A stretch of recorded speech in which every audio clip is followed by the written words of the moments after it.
1, 2, 3. Everything I say, I learn. Oh yeah, but that's for sure. That's my word.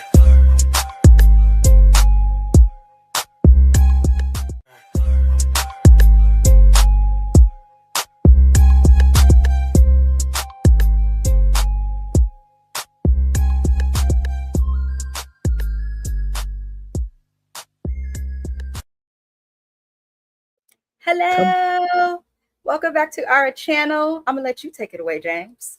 Yes, hello. I love the visuals. That was awesome. So, hey everybody, welcome back to our channel. Watch Your Best Friends. Y'all, we are here with two of our other close friends here on the YouTube streets. We have Shayna_MCD and Kiwan_J_TV, who is also known as Erica. They are our friends here on YouTube. Let's say, how did we meet? We met on YouTube, obviously. Do you guys recall the first video that you saw that allowed you to join our family here from either one of our channels? It doesn't have to be, yeah.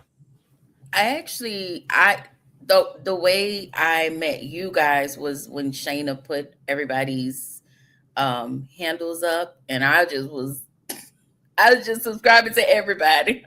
Yeah. I started looking at your channel, and I was like, I didn't realize that you was a duo. I didn't realize that Mrs. Best came with a James, and I was like, why am I? And then that's when I finally subscribed to Mrs. Best channel, and I just kind of came in quiet. But that's it. That's it.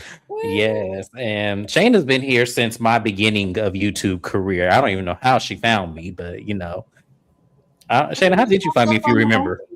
Yeah, I can't remember which video it was, but I think you just came up on my homepage, and I'm just big on trying to support upcoming YouTubers, so that's kind of my thing. So when I saw it, I was like, let me come in and try to support. So you've been stuck with me ever since.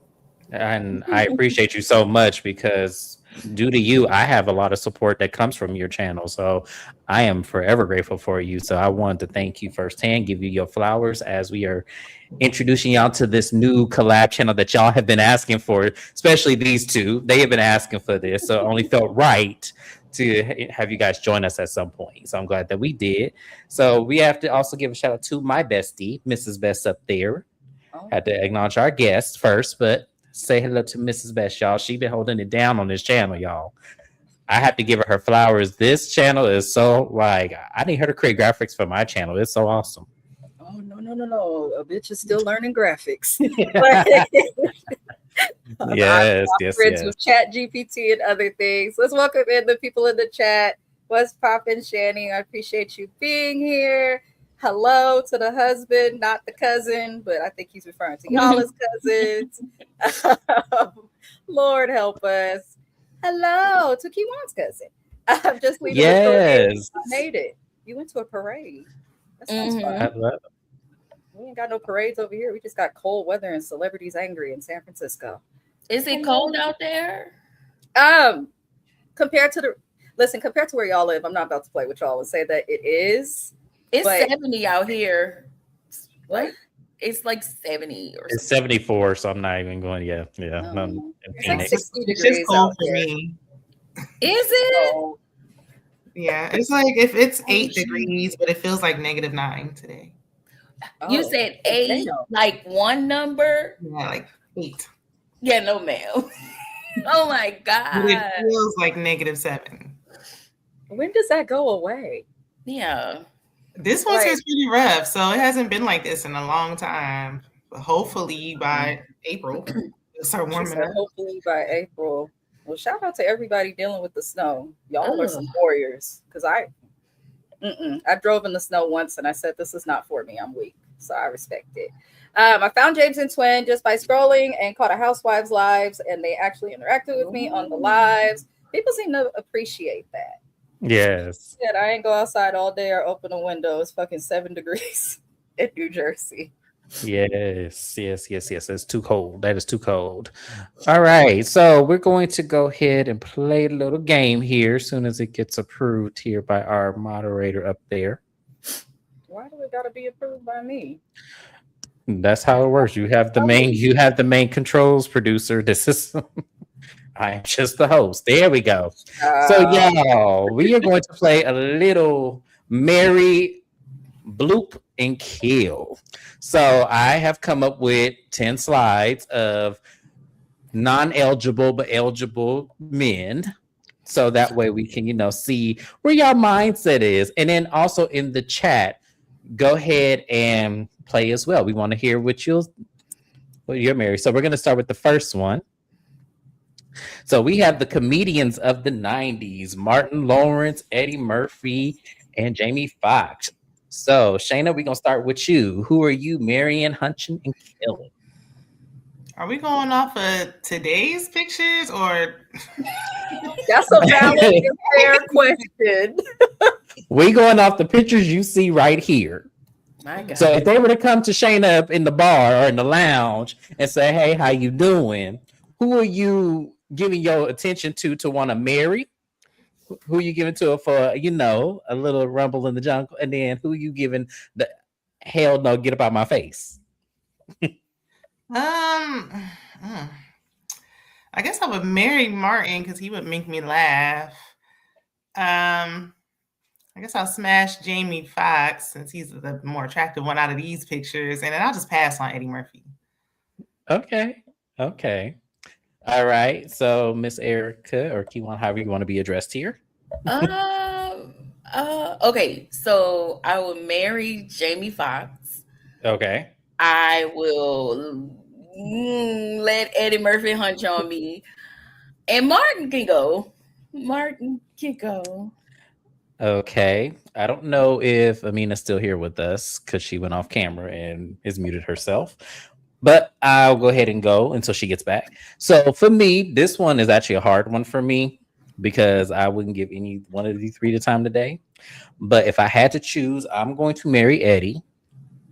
I'm going to let Jamie smash, and then I'm going to kill Martin. So that's my pick. Oh yeah. I am here. My apologies, y'all. Honestly, as quiet as it's kept, I know I'm supposed to play for the game. I don't like any of these Negroes. Not in the 90s, not now. I like their movies and their talent, but like in terms of attraction, I don't know. Maybe it's because I was born in 1992, but they all give dad to me, and I can't seem to get past it. And then they do. I would say, this is hard. I love this game because that's why it's hard. I'd marry Jamie. I sleep with Eddie. I'd have to get rid of Martin. I can't look at the face, even in the 90s. Oh, that is so funny. Be thinking about Shanae. That's all I'm thinking in my head, too. I don't mind them older. I just would pick these three. Well, that's why I say it's going to be an assortment of like what may be your type, what may not be your type. I just picked based on because it's Black History Month, and I do have a slide of the color list in here because I got to do that. But the next one we have the soul food husbands, and we're going to base this on their characters of soul food. So we have Miles, Lynn, and Kenny. Who are we marrying, hunching, and killing out of these three no good ass husbands on soul food? Shane, I'll start with you again. I'll just pass. There is no passing. There is no passing. Be glad I didn't put the slide that she had that she wanted to pass on that last week. Y'all got to pick. I just can't. No, you. This movie, James. Yes. That's the point of this game. It has to be hard. If I would pick easy people, trust me, it would be too easy. Come on. You got to have difficulty sometimes. I'll go first. Here, I'll make it easy on Shayna. I'll go first. Okay, so I am going to marry Kenny. I'm going to smash Lim, and I'm going to kill Miles. I can't get over Cousin Faith. I just can't do that. I'm sorry. I'm not like Terry. I'd have ran up in the studio and caused the whole ruckus, but that's just me. Yeah, same. Okay, that's fair.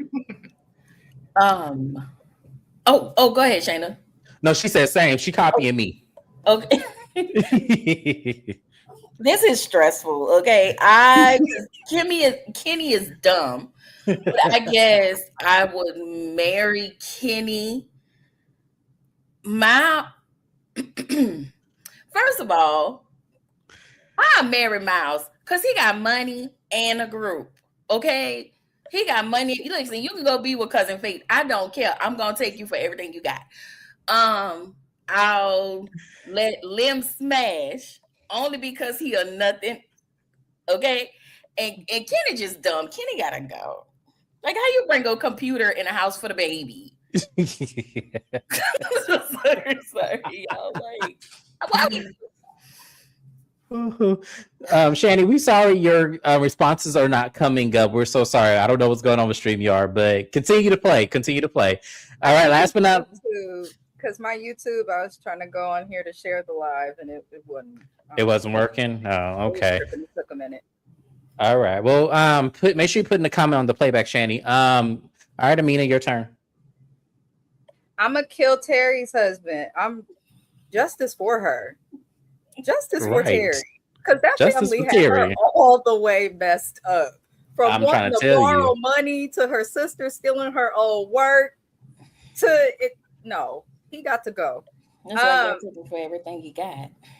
Listen, I'd sleep with Mr. I found a job and wanted to lose my job because my temper ain't under control. Because I'm not gonna lie, men like that, I've dated some. They good for some things. I don't want to marry who's left, but I don't. That's not the rules of the game. Yes, I guess I'd marry him. I mean, at least when he got with Maxine, he was faithful. At least that part. I would always, in real life, like, I'd be looking over my shoulder. Like, I wouldn't even want you. Because if you could go from my sister to me, I'm looking at you. Like, right. No, I absolutely agree. Absolutely agree. Next, we have the People's Magazine Hottest Men of America spread on the front of the magazine. Idris Elba, Dwayne The Rock Johnson, Michael B. Jordan. Do you guys want me to go first, or Kiwan, are you ready to go first? Because you was jumping up and down up there in that chair. That was my excited dance. Michael B. Jordan has to go only because he's too young for me. I will let Idris smash all day in his accent. Talk to me in your accent. And The Rock, I guess I'll marry him because of the and we after dark. The way can you smell if y'all was wrestler watches that tongue, okay? Mm-hmm. Mm-hmm. All righty, Shayna, your turn. I don't really think none of them all that. I don't know why everybody be so excited when they see these three. I guess I married Idris because I do prefer. I like my men dark. I guess smash Michael B. Jordan, and I guess I'll just pass on The Rock. All right, Amina, your turn. I love The Rock, but I'd kill him. I would. I just don't find him attractive. No shade. I just don't. I'm also a person, y'all gonna hate me for saying this. I feel like Michael B. Jordan's attractiveness is kind of overrated. He's attractive, but he not like I'm gonna go crazy for him. I'd sleep with him and marry Idris. Yeah, I do that. Okay. Well, it's my turn. Y'all already know what this is about. Yeah. So I shouldn't have to say anything. I am marrying Michael B. Jordan all day long. Every day. That was my first husband. So yes, I'm definitely marrying him. I was gonna smash Idris, but when Erica said that The Rock did this tongue thing, I got to see what that's about. My curiosity. No, oh Lord. I did not watch. When I tell you I did not watch, I did not know he did that. You must be the only person on the planet that didn't know that. No, well, yeah. Attitude Era was. Do you I wasn't into wrestling. I just wasn't. I was into WWF, not WWE. I didn't watch it. I didn't watch any of that. No, I don't know what was wrong with me. I was into like sitcoms and like Mama's Family and shit. I wasn't into yeah. So and I will yeah. So I'm going to smash him for that reason. Sorry, Idris, I love you, but I got to kill you. Sorry. What? That chocolate man, look at his smile. Listen, when you mentioned, listen. Yeah, and that too. That too. All right, and then the next one, this is gonna be funny as hell. Sorry, y'all, I had to do it. So, who are y'all? Why I knew this was coming up here, but I felt like you was gonna put Martell and Ralph.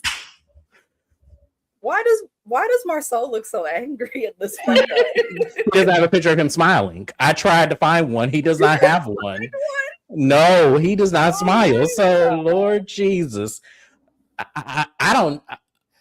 I can't even tell y'all which way I would go with this one. I don't even know. Comments first, because I missed quite a few and they go right over Shayna's head, so that's why I'm a little late posted them. So I'm sorry, Shayna, in advance. Shani said she will F the one in the middle. This was the first one. And she said she would marry Idris, kill Mike, and fuck The Rock. She don't want to deal with him too much.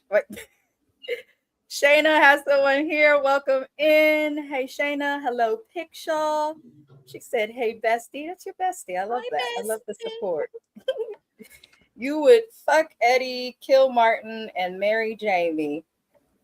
And she said, kill all of them. I'll stay celibate. I think screen right now. This is a terrible lineup. I had to do it. I mean, I think I would much rather this one than Flavor Flav, Seal, and Michael. Yeah. Because when I tell you, Amita was going to cuss my ass out, she was trying her hardest not to do it. Yeah, yes, but so I'm gonna go first. I'll take the reins on this one. So, damn, that's a hard one. Shit, because ain't none of them no good. And what do I want to do? What do I want to deal with the most? You can just going off of physical appearance. No, we're going off of who we know these men to be. Jesus Christ! You gonna find a picture of Big Lou? Not Big Lou. No. We got Big Lou. No, I couldn't find up here. No, I had to pick the problematic one. Sorry, we got to have one problematic slew of men here. Come on, got three. Yes. So I think I'm going to marry Martell. I can't believe I'm saying that. Yeah, I think I'm going to marry Martell. Jesus. I'm going to smash Maurice, and I'm going to kill Marceau. Sorry, just. His hip. Huh? His big old hips. Yeah, I can't do that one. I can't. Here's the thing.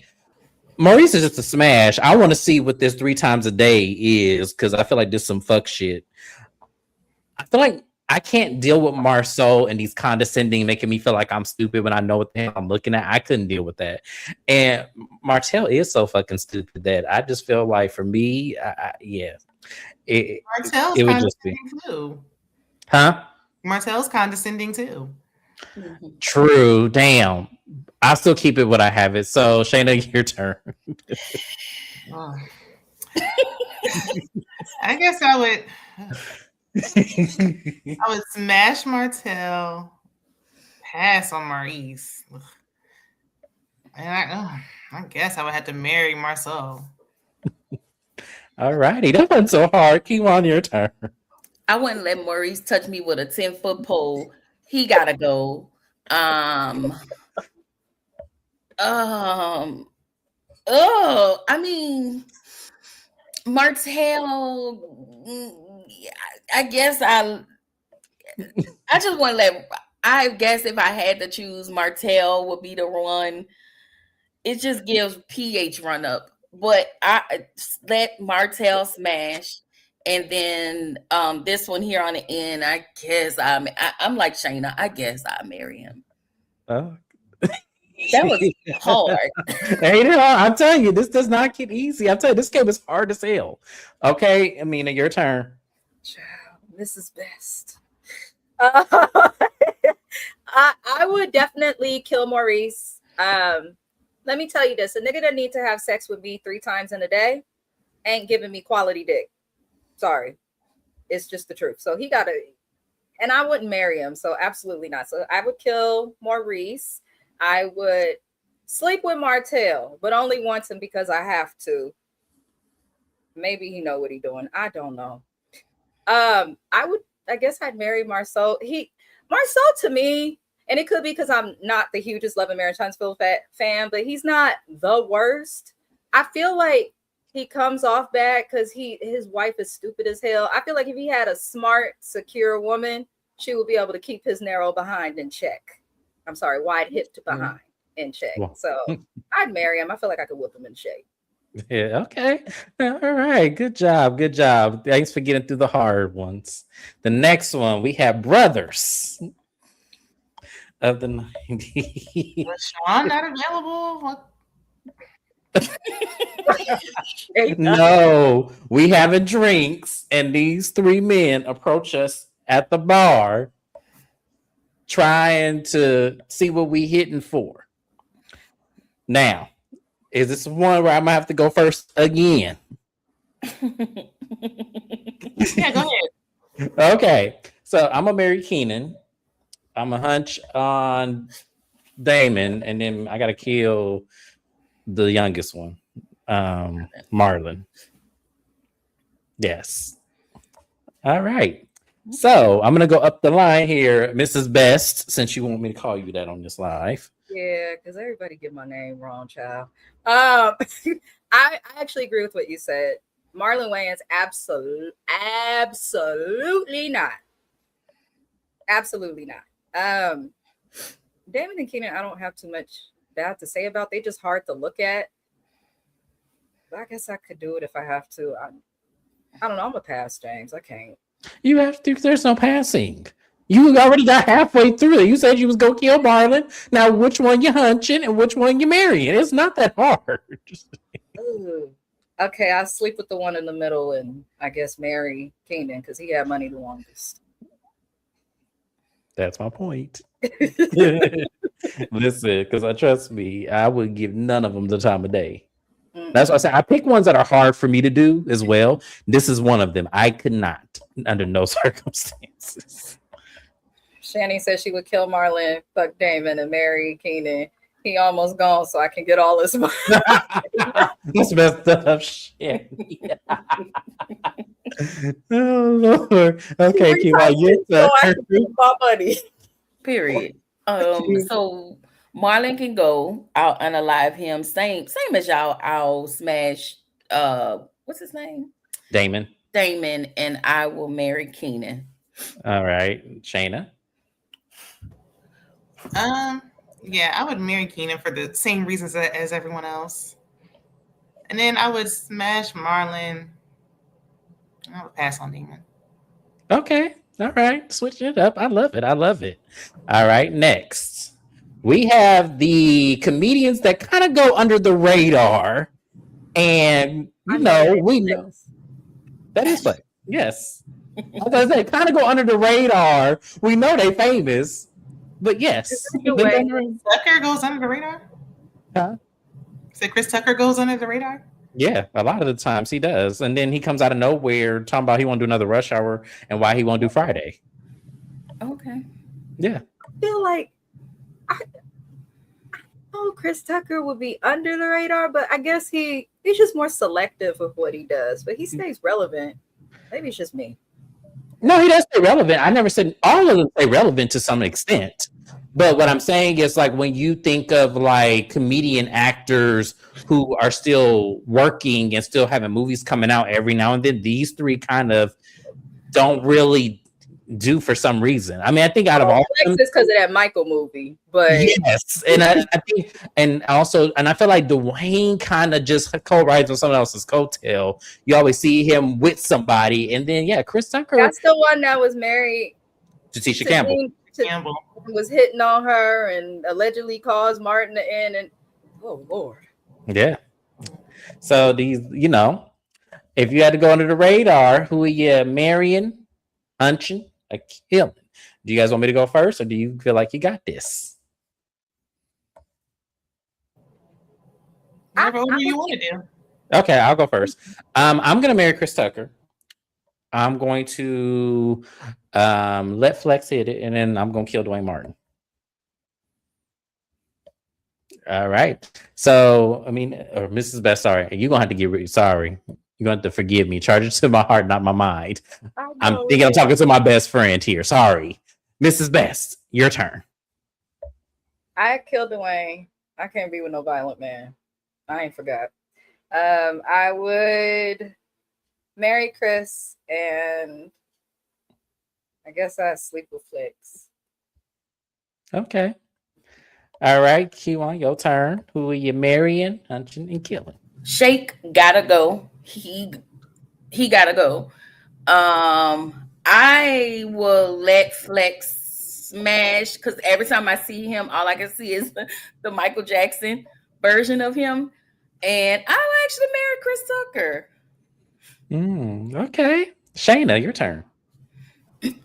I'll pass on Dwayne, and it's just a toss up between the other two. It really don't matter. Come on, Shayna. Be a team player here. Who you marrying and spend the rest of your life with, and who you hunching for a one-time experience? I guess I don't want to listen to Smokey for the rest of my life, so I guess I'll marry Flex, and I guess I'll smash Chris Tucker. Okay, that was a good one because Flex still married to Shanice today. So that's a good choice. It is. It really is a good choice. So next we have the problematic husbands of Real Housewives of Atlanta. Why do we see that clear man to the left? I know he's a ginger, but he's still Caucasian nonetheless. I said problematic husbands. Yes, I had to. I have to give us some. In case you want to go over to the other side. It's Black History Month. Actually, there's 100 other problematic husbands you could have chose from. I know, but I could have, but at this point, this is who I'm choosing, and I'm being selfish. So, the man he want to smash. We don't want it. I don't want to smash Ralph. You know what? I'm Xing out of this thing. And I'm going to marry Croy, and I'm going to smash Apollo. It's too easy to give y'all the ones that are, because I feel like some people will still marry Todd, even though what he going through with Candy. I feel like I need people like the problematics, of craziness. That's why I picked these three in particular. So, all righty, Erica, I'm tossing it up to you. Who were we giving our goodies, marrying, and who we killing? In the spirit of Drew Sidora, Ralph gotta go because I don't like him in his peanut head. Apollo is just only smashable, and unfortunately, I would have to marry the racist Croy Bierman. Let me tell you something why I picked Corey. Corey was a person that I felt like was loyal to a hoe, and I just feel like anytime you loyal to somebody like that, you got to be good. She ran him crazy. I'm like there. So that's how I pick. So I'm with you on that one. I'm with you on that one. All right, Shayna, your turn. I'm definitely passing on Kim's ex-husband. I don't care. I'll smash. Oh, wait.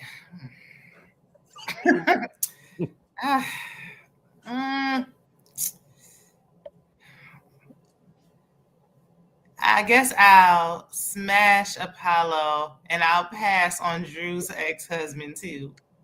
Shayna be changing the rules of the game. Okay, well, here's the thing. You got to marry Corey or Ralph. You got to marry one of them. You can listen. I guess I'll marry Ralph and he get to stay downstairs and I'll stay upstairs.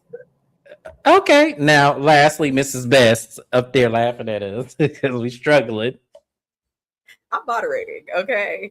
I would kill Croy. I'm sorry, my daddy was a Black Panther. It's Black History Month. Shout out to everybody Black. I love y'all. Y'all are everything. Even if it wasn't Black History Month, though, I just can't. The colorless have never turned me on or made my coochie twitch or none of that. So I don't know Not why. one. Not one. Not Nope. one. Not one. Never. And they have tried. Never. I've never been like interested. But my little sister, she literally has only dated white men. I don't know. But for me, it's just never been my thing. I like chocolate though. Like honestly, all of these men are a little too light-skinned for me. But yeah, something about chocolate. Something about chocolate. That shit aged well. But yeah, Croy, you gotta go. And I didn't know he was racist. I was actually gonna be like, is he a problematic husband? It seems like Kim Yes. is a problematic one. I didn't know he was racist. I just because he's attached to Kim. Anything y'all that's didn't know that he her was gonna trash. bang up the reunion. Yes. Man, like what? That's why I said when he had the red cup when she would. It was the season they ran her out that she was like when Kenya talked about her triple chin and that was that reunion. When Andy went to the back. Yes. Oh, see, I keep forgetting shit from so long ago. That's why I'm saying I did the problematic ones because I can't see me with problematic. Yes, Okay. he's very problematic. Very. I think we feel sorry for him because of what's going on because we know Kim drove his ass crazy. I don't feel sorry for him. Even if it wasn't for that, I still wouldn't feel sorry. He had, as James says, all the Google reviews, Yelp reviews. He had video proof of how crazy this bitch was. You married a bitch that lied about cancer. I ain't forgot season 1 and 2. You married a bitch that lied about having cancer. No, but I would kill Croy. I can't do it. He also seems like someone that would cry and whine a lot, and I don't want to deal with that. I can't marry Apollo. I can't be with a man that only knows how to turn to the streets and illegal activity to make $1. I need to know you coming home. So I'd sleep with Apollo. I'm a do like that girl on that show on Zeus. I'm gonna do a double homicide, and I'm gonna have to get rid of Ralph and Croy. I can't. So you gonna marry Ralph? I got it. Marry Ralph. I'm not marrying Ralph. you ain't got no deal. So this game is called Marry, Hunch, Kill. So you already said you're gonna kill Croy. You said Apollo ain't worthy of a wedding altar, so you gonna just smash him. And then we talking about you. Only person left is Ralph. Listen, I'm with Naya. I can't. These men suck. They do, and that's why I said I have to pick hard choices as well. You just have to do it in these games. And because y'all don't like the color list, I'm sorry. I have to see in this color list of dangerous white boy. Not Marshall. Yeah, dangerous white boy. Problematic, dangerous white boy. Who are we marrying, hunching, and killing? And these men, Black History Month. They are associated with black people. Even if it wasn't Black History Month, I'm black a year round. I just huh? Are we looking at Joseph Sakura as Tommy? Yes, as Tommy. Yes. Okay. That's why his picture is like this. I kept it as Tommy because I'm not attracted to him, but as Tommy, I might be a little bit more interested. Okay, and is Eminem problematic? I'm sorry. I don't. Well, I mean, ask his ex-wife. Ask Mariah Carey. Ask yes. Ask it. Every song for like a good couple of years. Yeah, and then we know Robin Thicke. So I mean, yeah. That's why I say I did association to black because all of these people here have an association with black people in one capacity or another, and it's very dominant. Huh? Is that not black adjacent? Yeah, black adjacent. Yeah, absolutely black adjacent. So yes, I know some of us want to. Some of us. I'm not saying everybody. Some of us want to try the other side. I have not tried it yet, so I want to try it at some point to say I did it. So if I were to say this, I feel like for me, I would go to Eminem for marriage before I go to Tommy. And I know that sounds crazy, but I don't know, just something about how mean he looks. I feel like would just really excite me. And then Tommy, if I'm going Joseph Segura as Tommy, I will hunch him because some about that bad boy image that I feel like that's only qualified for that. And sorry, Robin Thicke, I don't like how you did Miss Paula Patton. So yes, we gonna just So alrighty, so Mrs. Best. I'm actually torn. I would. I would kill Robin Thicke. I feel like I make him cry. I'm a Gemini. I can be calm and great, and then I can be difficult. And I know that, and I'm okay with it. So I would get rid of him. I would marry Tommy from Power because I would be well protected. And if something happened to him, I know he got cash stacked all around and stashed all over the city from here to Chicago. So I would marry Tommy. I would smash Eminem. The only reason I wouldn't marry Eminem, he's too good of a lyricist. I don't want to get in an argument with him. I'd lose. So for that reason alone, I will just sleep with him and nothing more. Okay, Shayna. I guess y'all didn't hear Eminem's lyrics when he talked about Kim, his ex-wife. So No, we heard him. We heard him. And there's a reason to my madness. There's a reason to why I said that. If you guys understand how I feel about Martell, I feel the same way about Eminem. Yeah, it's gonna be a pass for me. Tommy, I would just smash Tommy, but I mean, I ain't forget what he did to Redhead, who he was so in love with on that episode of Power. Who he's Eminem adjacent. I'll marry Robin Thicke. I mean, even though what he did to Paula Patton, they still were married for quite a long time. So. And he made that album, the Paula album. He tried. She didn't want him. Yeah, she didn't want him back. She didn't want him back, but he tried. All right, Kiwan, your turn. I will marry Tommy. Honestly, I don't remember what those two people did. Those people, you people, I don't know what they did, but I will eliminate Robin and let Eminem smash. Okay. All right. So last but not least, y'all, this is it. And then we're going to move on to my questions. And then we're going to also look at the comments as well. He was one I was going to do, Mark Wahlberg, but I was, like I said, I had to do Black adjacent. I don't think he's Black adjacent enough for me. So, yes. Lastly, we have the 90s men of rap that turned into actors, whether early in their career or later in their career. So we have Will Smith, LL Cool J, and Method Man. So I have to ask you, ladies, who are we marrying, smashing, and eliminating? So Kiwan, I'm gonna start. I'll go first, and then I'm gonna go to you next. So me, I'm going to marry Method Man. I'm going to let LL smash. And sorry, Will, I love you, but nah, not for me. Kiwan, your turn. I will marry LL. I will definitely not after I read Superhead book, but I will let Method Man smash. Will, I love Will and Jada, but yeah, it just get goofy sometimes, but he got too much freedom for me. I can't be married to you with all that. You have all that freedom. It's just not gonna happen like that. All right, Shayna, your turn. Knowing what we know now, I'll definitely pass on Will Smith. I'll marry LL and definitely smash Method Man, even though, they're the light for me, but I'll take Method Man. Okay. All right. Mrs. Best, last but not least. I'm going to piggyback off of Shayna. Method Man's actually one of the few light-skinned brothers that to me is just the most delicious looking human. So I'd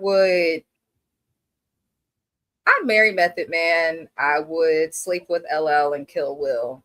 Something about him. Dang, Will didn't stand a chance with any he of would us. get on your nerves in the house. Like, when you at home with your partner, I feel like he's the type to like do too much or not enough. So I'd be either annoyed or neglected, and I don't want to deal with that. All righty. Well, ladies, you were strong. I appreciate all of you for getting through this. It seemed like a very hard game to play, but overall, we just want to have a little bit of fun. So thank you so much for doing that. Let me know in the comments, you guys, who are you marrying, hunching, and killing out of the 10 slides that I've had. So now that we have officially ended this segment, we can now go into our question segment, which is all directed towards me. These three lovely friends of mine are going to be asking me some questions. And in these questions, we are going to, I'm going to answer them, of course. But then if they lead to different conversations, depending on the question, I will go into further explanation and we may banter a conversation from that. So whenever you ladies are ready, you feel free to ask me a question. And I'm very excited about this. You excited? Let me put the my bad. I am. Y'all, I messed up the first slide. I fucked up the church's money. I'm sorry, sue me. So what was the question supposed to be? How many serious relationships have you had? 5. Wait a minute, I have a piggyback because I didn't realize that's why Mrs. Best was asking me that earlier. Sorry, my bad. You be busy. I was busy. I was messing up stuff with Q1 too. I know when you asked me, I was like, because I was thinking I was just going to ask it. I didn't realize you had slides. So, oops. But no, you can still ask. Yeah, no, you ask. So you said 5, but you said you were engaged 7 times. Mm-hmm. So come through, Shayna. Come through. Clock it. Mm-hmm. What were you doing getting engaged 7 times if you were only in love 5? That is probably one of the mistakes I made. I don't say no when someone asks to marry me. I don't say no. So it definitely counts as an engagement still. But if we're talking about me being serious, I've only been in love with 5 out of the 7 times, basically. 2 were women, 3 were men. And I feel like 2 out of them were like kind of like a joking, but still they were serious. Wait, joking was serious. Oh, go ahead, Yeah. No, go ahead, Shayna. Oh, no, I was just wanting him to elaborate because we're joking but serious.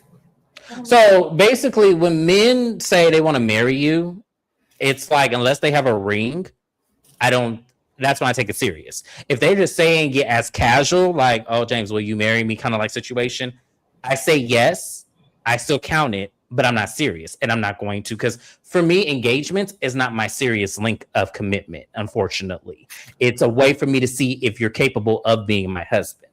So I'm taking it serious, but I'm not taking it as serious if you don't give me a ring. Oh, so 2 of them didn't have rings. I don't count that either. So. I don't count that.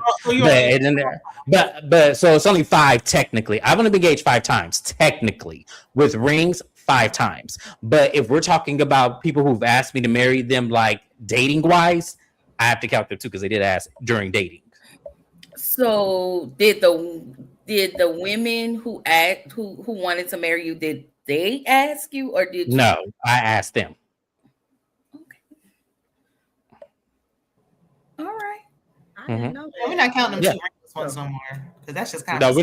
we're not. Yeah, that's just meaningful conversation. But technically, they did ask, so I have to say. But no. And so I said 5 times on a live before. I said I've been engaged 5 times because I only take 5 of them serious. Okay. But if I'm total 7, the other 2 were just kind of like a banter after like the 5th date. They were like, "Oh, will you marry me?" And I'm like, "Yeah." And then next date, I'm broken up with them. Yeah, that's why we ain't counting that because that's just small talk. Yeah. Only when you marry a woman, so maybe you are meant to marry women. Maybe I don't know. I honestly, you know what's funny about that is that I think about that a lot. Realistically, in my mind, I want to marry a man. But however, my marriage to a woman wasn't really that successful in the first place. Anyway, I'm not with her anymore.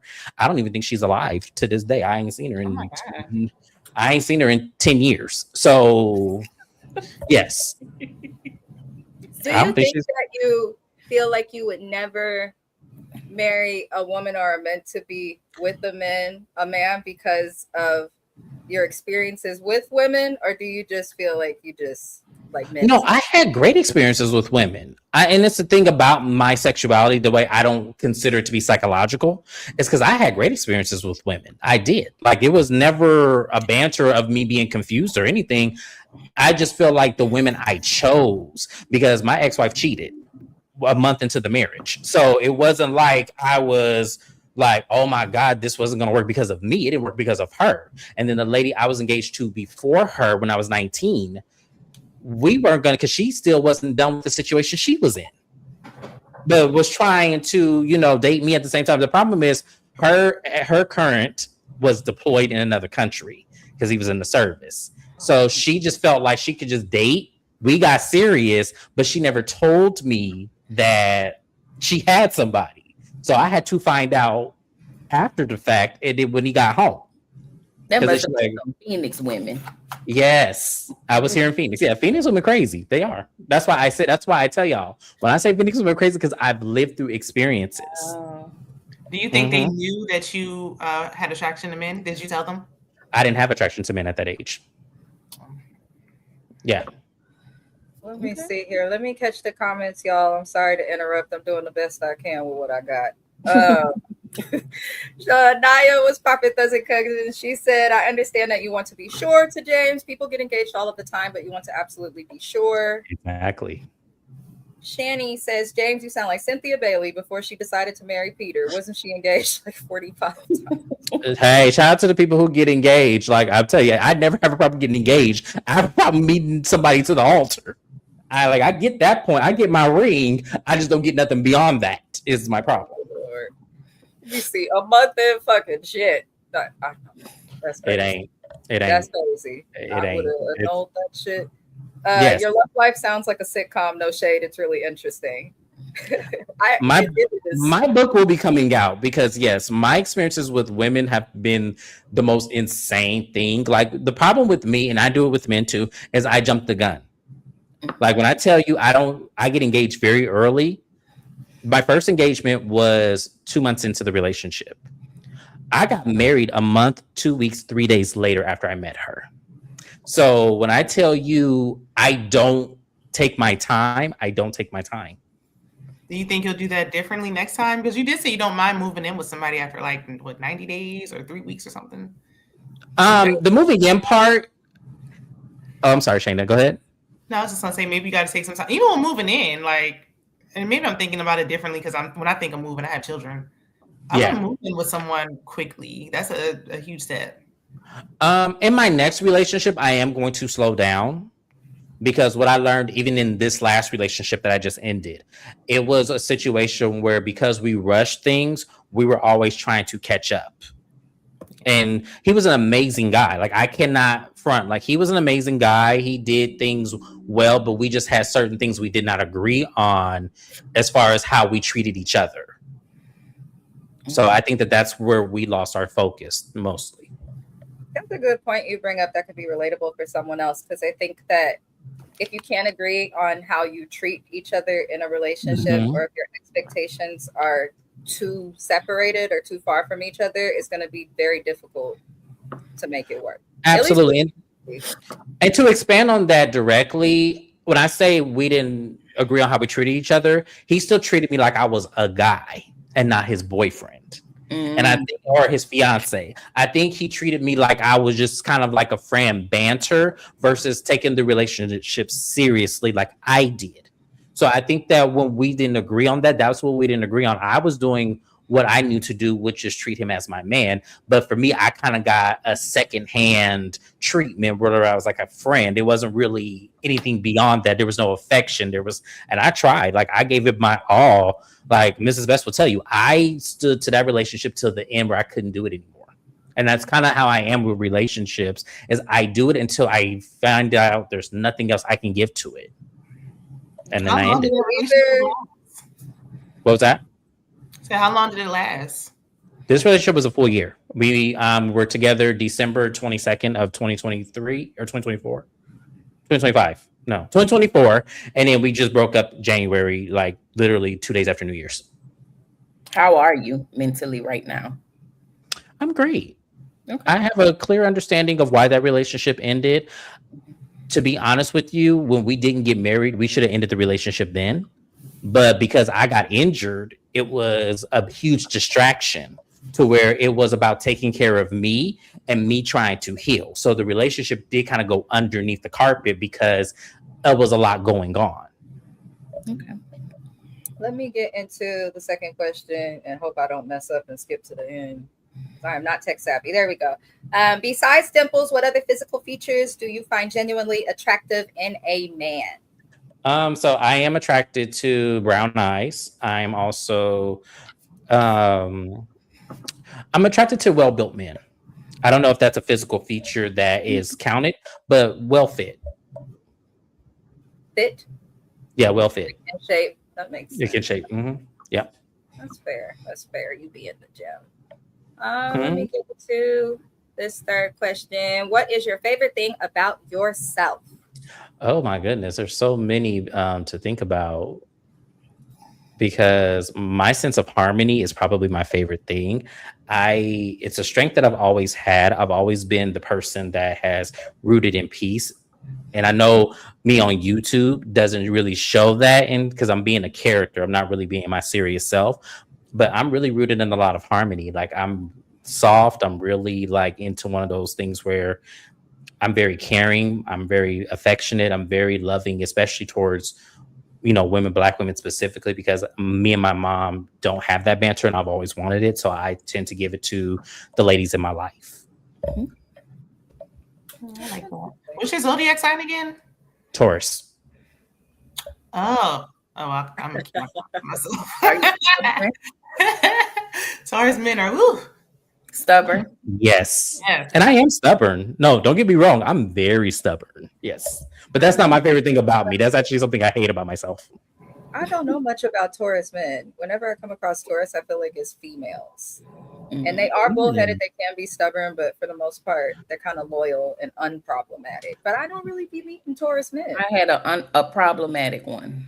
Yeah, they are just don't take accountability. Just it's like a Taurus man. It seemed like the Tauruses that me and Shayna know was probably cousins somewhere. I don't know. Do you know my Taurus? Oh my God. I've been known for a long time. And then Shayna, you're a Cancer, and Q1, what is your sign? I'm a Sagittarius. Oh yeah, you had told me that. You are a Sagittarius. Yes. Oh, well, that's why you didn't get along with Taurus, Q1. Y'all not compatible. Cancer and Taurus are supposed to be compatible. But I didn't know that. I keep hearing that. Actually, when we were doing our live, they had said like Cancer was a great sign. And I'm like, okay, well, I need to look more into that because I've never dated a Cancer. They're I don't like patient Cancer and is too emotional for somebody who's like just can be emotionally unavailable. Cancer men be overly emotional. I love Cancer. I hear the Cancer men are horrible. My friend had one. He is her baby dad. He would call me crying when they had an argument. I just wanted to know, Mina, I love her. I'm like, why are you calling me? That's my experience of Cancer men. The women are great. Let's get into the next question for James. Have you ever shot your shot? What does that mean? Have you ever pursued? Yeah. Let me tell y'all, James don't be keeping up with lingo. I be having. Yes, I am so sorry, but like, what does that mean? So, what are we saying when we say shoot your shot? Like, are we saying go into DMs? Are we saying approaching people? Try to date the talk? Have you ever pursued anybody? Yes, absolutely. People know what this means. Listen, charge it to my heart, not my mind, because I'm telling you, this could mean a whole lot of different things for me. But I'm just saying, for that, yes, I have definitely done. Absolutely. Yeah, I actually like that about you. I feel like you're not afraid. No, if I see somebody I like, the first question, how you like your bread buttered? Okay, and if it is my way, then yes. Not how you like your bread buttered. Naya is asking your sign. I believe Naya is a Capricorn, right? Capricorn, I believe she said Capricorn. Yes, that sounds familiar. All right, but yeah, good question. I love that. Yes, I have shot. Yes, absolutely. James said, I ain't never scared. What is the one thing that you've always wanted to explore with your future boo that you have never done? Okay, so I don't have a future boo, so but if I'm getting somebody new, I would want them to be, I would want to explore their spontaneous adventure sides. I tend to not get anybody who's spontaneous or adventurous, so I would love to explore just, flying to New York City just because we could. Doing something that is like, something like that. Go ahead. Erica. Okay, so what about sexually? Had to. So this is going to be an interesting question. I have not had sex with a man yet. So I do not know. Really? I have not had sex with a man yet. So I do not know what I want to do. I do not know. For me, I'm a pillow princess. For I have had first, second base with it. I have done oral. It has, but it never gets to that point. Hold And on. You engaged with 3 men? Because I ain't counting the other 2. Yeah, 3 men. You never went all the way with any of them? So okay, let me What if you don't let me like clarify. it? I bet you did this. I really No. did. I Like, have I not don't be did asking him stuff like this. I'm the friend that will kind of like mind my business and not dig into people's sex life. But No. Y'all was talking about sloppy toppy on the Married to Medicine review, and you talking about you be a pillow princess. How do you know? Because let me tell you something, I'm lazy and I don't know what I'm doing. So being the pillow princess is definitely do all the work, everything, because I don't know what I'm doing and I don't want to look stupid. So have you told them that, like the men Yes. that you have been with? yeah. So Like, here's for instance, my spouse, I know it's different, but I've been with him since high school, since I was 16. I wasn't having sex. I was actually teaching Bible school and all this other stuff. I was really into church at that time. But I wasn't having sex. I was very forthright with him about it. Unfortunately, my husband used to be a hoe. He's from Oakland. He can't help it. But like, I would tell him, like, I don't understand this. I don't know what to do that. And he kind of in some ways taught me things. So I'm like, if you have never been sexual with a man, that's fine. But I'm wondering why you have been with so many men in serious relationships and none of them have given you, like, if you're going to marry someone, you should have the grace, the patience, and the love to be willing to kind of learn with them or help you through the experience, if that makes sense. So unfortunately, a lot of men that I pick aren't designed this way. So let me kind of give some backstory. My first fiance, I had this idea that I didn't want to give my first time to just any old body. So I asked him, would he be willing to wait till marriage? And he said yes. So I was like, okay. So in terms of that, he cheated as well. So we had to end that relationship. With John, I don't know why we never did it. Because I don't know if I've ever told him I wanted to wait until marriage. I'll have to ask him. I don't think I ever told him I wanted to wait. I just think we just never got down to it. Living together? Did living y'all share together. a bed? Yes. That was my question. You lived Yes. with all 3 of them? No. No. Oh, okay. No. I've only lived with 1 out of the 3. I tried to live with my last one, but it just never really, because once again, I got injured and it just never got to that point. We were supposed to, this is what this place is for, was for us. Even with an injury, I mean, you could turn over. That's right. Child, I would have fractured tibia. No, not the pain I was in. I wouldn't turn over nothing. But no, I had surgery. I'm just gonna say, maybe I ain't shit. I did get to a point where surgery. I said these Vicodins ain't the way. I need some other stuff to be hit. Then I did turn my ass around. Let me let me tell you, I want it. Like, to me, I joked around with them earlier. I wish I had more sex. I did. I wish I had more sex because the fact that I'm not experienced, I do feel like that gets in my way a lot of the time when I get into relationships. I do think it is something that turns men off when I say I'm not experienced, because I am honest. I'm not lying about that. You're going to do that guac 3000. So, period. What? You know what?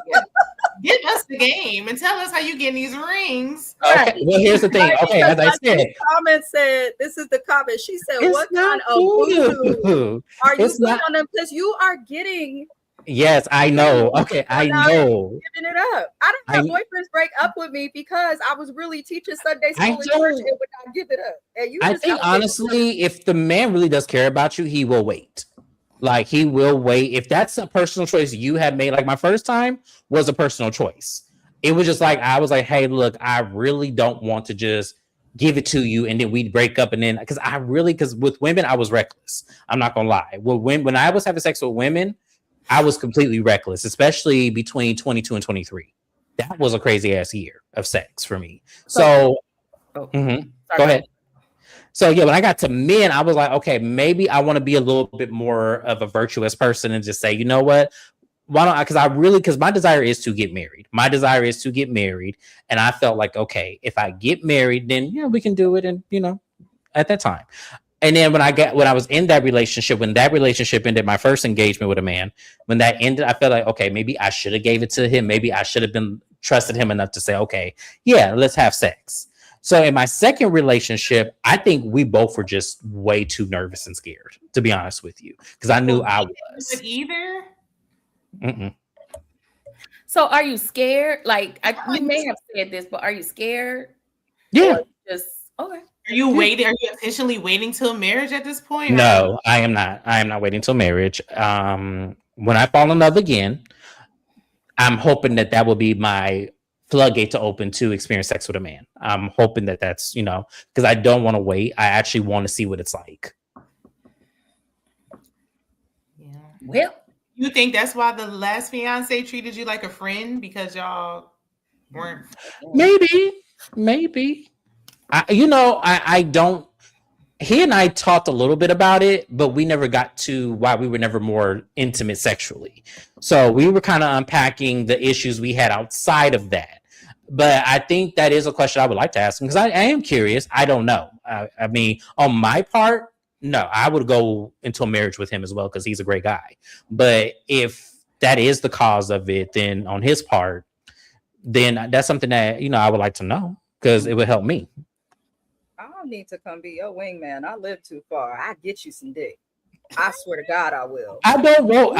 Okay, here's the thing. I get it. I just want to be in love. I really want it to mean something. I really do. I don't want it to be because to me, I feel like when it came to women, I was being reckless and really not paying attention because some of those girls really was into me, and I was kind of like, no, I'm just in it for the sex. I ain't really into you like that, and that's just kind of what it is. Mm-hmm. I know you better go fuck on these men the way you did these women. You haven't had like actual sex since you were 23? No. The last time I had sex, I was 32. Oh. Yeah. But it was with a woman. It was with a woman, yeah. How did you Wait, so do they give you oral and then you just like, all right. They give me oral, then I try, and then it'd be a crazy situation. They'd be like, you don't know what the fuck you're doing, James. What the hell? Kind of like, don't do that no more. And then it kind of discourages me to try it again. Yeah. What are you doing? We might have to talk offline. We are. I'm fixing to grab an in the kitchen and get to showing some things, but my dad and we gonna figure it out. We got you covered. But you know what? You'll know you found the right person. Like all jokes aside, you'll know you found the right person when you explain to them, I am not experienced, and they give you a patience and an amount of empathy and time. You'll feel the difference. Like there'll be some. You'll know. You'll know. Even though he moved fast in all these relationships, I do feel like the people they cared because they were willing to wait. Yeah, no, and that's what I said. I do respect them all because they all were willing to wait on me. Like they were all, because here's the thing, and Naya, I see your comment. Not all men really want to just jump into bed and get with you. There's some men who actually do want to know you well before doing that. The same way I have these thoughts. You just have to find them. And trust me, there has been some that be like, okay, James, let's go out in the back seat of the Porsche or something. And I'm like, hey, look, I ain't that kind of dude. Like, can you at least? If you got a Porsche, I might have to become that type of dude or gal. Well, if there's a question in there that says that, then I'll answer that. But until then, no. My God. Okay, let me grow up. I'm gonna be an adult. Let's get to the next question. Have you ever known your sexuality even when you were with a woman? So I love this question because to me, I don't look at sexuality as a psychological thing. And I never have, even when I was a kid. So my body's naturally not attracted to one specific gender. Now, when I wanted to try men, and this is where the dimple thing comes in, the first guy I was attracted to had them, and then I started to notice I started to get an attraction to that specifically. So when I learned my body was attracted to that specifically, unfortunately, they had to be men, so that's what made me pursue it. So I don't know, and then anytime when I was with a woman, if that ever came to mind then, but I know when I was 26 and it came to mind, it was definitely something I was curious about and wanted to pursue. And so you were 26 when you were attracted to a man? An actual man, yes. Okay. Mm-hmm. We're learning a lot about you, James. Just like what? Yeah, 20 years and I'm over here befuddled, as Judge Judy would say. you be questioning when I be texting you situation. You be like, wait, what? You be doing that I'm just trying to understand. Like, I've been with my spouse for a long time, but I don't know. Like, I always wonder and think when people talk to me, like, would I do that? Would I be okay with that? So I think of it, and then sometimes I feel like, no, I wouldn't. But everybody is, different. So I really just be trying to understand. That's why I answer questions. Okay. I really do want to understand. Mm-hmm. Who would you ever date a man who is super traditional or modern? No. Neither. I mean, super traditional. If we're talking about in terms of religion, if we're talking in terms of old fashioned, no, I would not. As far as modern, that also has to depend on what we're talking about here, because when I think of modern in today's modern time, I don't know if the true sexuality of men are doing it for a trend because they just want to be with a man, or if they're really doing it because deep down they want to be with me. So that's why I would say no to both. I didn't think about that. Okay. Yeah. All right. That was a great question. That's Kiwan question. The next one is, do you prefer a mate who is heavy in the church, the head usher board in charge? I'm not opposed to it. Would I prefer it? Probably not. But it's not something I would say no to, just because I do like a God-fearing man, and I do want a man who is somewhat involved in some support of spirituality or religion or something to that extent, as long as it doesn't compromise his own dignity. So if it does happen, I'm not closed-minded to it. I'm not going to pursue it. Like, automatically go to church to find a man. It's not happening, but it just can't be a Jamal Bryant. No, I could not do that. No. All right. No. But how would that work? Because I'm like, and I know it happens in the church all the time. I never ask anybody. I want to admit nothing's off limits. No, nothing's off limits. Contradictory, like, because it's like you're in the church and you're like heavily into the church, but then you're with a man. Like, it's like, okay, well, what are you following here? Like, do you think that he would be like a contradiction, or do you think that might even put you in harm's way because the church is preaching one thing and saying this is wrong, and then he's with you? Like, do you think that could cause potential harm?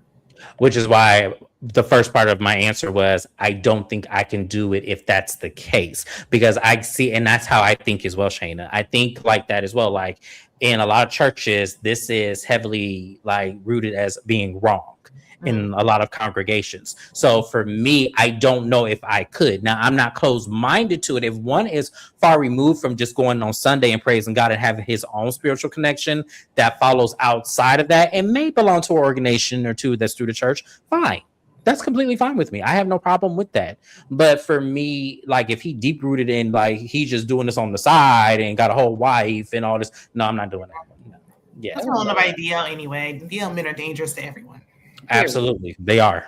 Actually, very true, and there's a lot of them in religion, not just the church. Lord. Yes. Let's see here. Would you date a man with kids, and if so, how many kids can he currently have? And is there an age limit for these kids? This Erica question. I love this question. Yes, I would date a man with kids, as long as the mother is understanding. I have dated a man with kids, actually. It didn't last long. The reason why it didn't last is because his kids didn't know that he was gay. So it wasn't something that he felt that he should have told them, even though they were of age to understand. He just didn't feel like that was something he needed to say. And my question posed to him was, okay, what happens if we get serious? Who am I going to be to your children then? And did he? And he didn't have. Listen.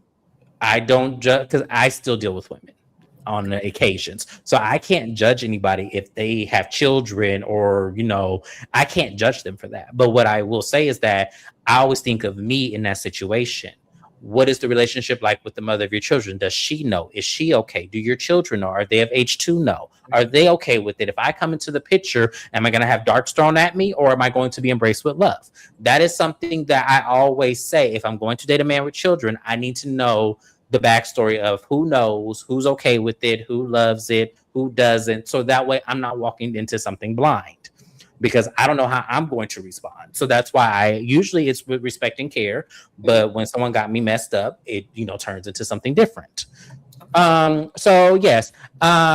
If so, how many kids he need to currently have? That to me, okay. So this answer is going to sound crazy, so please bear with me. I'm not taking more than 5. If he has more than 5 kids, I am not taking that. And I would like the age limit to be somewhere in between 10 and 18, please. Wait, why do you say it's going to sound crazy? Because 5 is a lot. 5 is a lot to some people. It I want 5 kids. I want 5 kids of my own. I do. So if he wasn't willing to have more, what was that? I said, would you accept a man who has kids if he doesn't want any more kids? Like he's like, I got 5. Yeah, if we get married, those are my kids then. So I hope you know that I'm taking on your children as well, and whatever grandchildren we shall have out of those kids. So then I still fulfill my duty of still having children, because once I'm married, those kids are my kids now too. I'm under the assumption that if I'm marrying a man with kids, those are my children now too. How do you what feel? If you were, because you say you still talk to women sometimes. What if, like, with women, are you still as open with them as they have kids? And I only ask because I am the only one of all of my friends that does not have kids. And a lot of the ones that are single, trying to date, people will literally kind of, in terms of men, like turn their head to the other side or avoid them, treat them like less than they deserve just because they have kids. So I'm curious if like, let's say, since you still talk to her, but let's say you fall in love with one or something and she has 5 kids, would you still be okay with that? Absolutely. I love kids. And to me, especially if I get that deep with somebody, the kids aren't going anywhere. Yeah. So you have to understand, like, I can't just say, okay, I'm only dating you because you're a woman. I want one thing from you, or I want to fall in love with you. But, your kid's going to have to be sometime. No, it doesn't work that way. If I'm going to accept it for the man, I'm going to accept it for the woman. It's just, that's how it is. Okay. So I do have a question. Okay. Because sometimes you have men who say, my kids live out of town with my baby mama. And they're not active.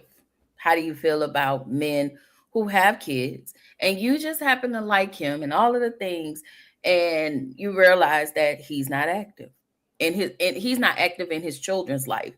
What do you do? Red flag, and I end the relationship. Period. Yeah. Or if he's having baby mama drama. Yes. That's why I said when I said this question, I need to know what the relationship is like. Because if it's a turmoil relationship, I'm not going to be with you. Because to me, it takes 2. As much as you want to call her angry, there's a part of you that probably caused it. So at the end of the day, I have to know what the relationship is like. Now, one of the things that I talk about Phoenix a lot, one of the dynamics you will see is that when people get with other people and have kids, it tends to be a great situation. And that's something that I was never privy to, because my mom and my stepmom did not have a relationship. And so it was one of those where I didn't have an example. So to see it here, it is possible. So that's why I do commend people who live here, meet other people, and able to have great co-parenting relationships. I think that that's wonderful. Okay. Can we take this a step further? Yes, of course. You guys are together. Everything is good. He's good with his kids. But child support. Okay. Child support. He has back pay. He on child support and he has back pay, and he asks you to marry him. Would you marry him? I have a prenuptial agreement today that actually excludes child support obligations from anybody I marry with children. Okay. So and I put that in there for a reason. I don't want to be financially responsible. Now, if I decide to give to your children out of my own courtesy, I should be afforded that option, not out of obligation for you. You should be responsible in doing that on your own. And how many baby mothers is your limit? Like, One. what is your limit? 1. Okay. Now, prenup, I feel like a prenup will cover you in a matter of a divorce, but during the marriage, they can still try to come after your wages. Well, that's true. But that's only child single, right? Yeah, that's the thing about it is in my prenuptial agreement, child support obligation, if my partner has children, there is a child support obligation law where if you do divorce, you're not obligated to pay that child support, even if it's back child support. I wrote it in the clause. So whoever signs it, come after your wages while you're still married. Yeah, he can come after it. That's the thing. When you're married, like for instance, TMI, right? I got a credit card from when I was 18 that I never paid back. Them motherfuckers found me, right? They did a judgment or whatever, like they do. It's not for too much money, but they did not come for me. Mind you, I am gainfully employed. I work for the city. Like I am very employed.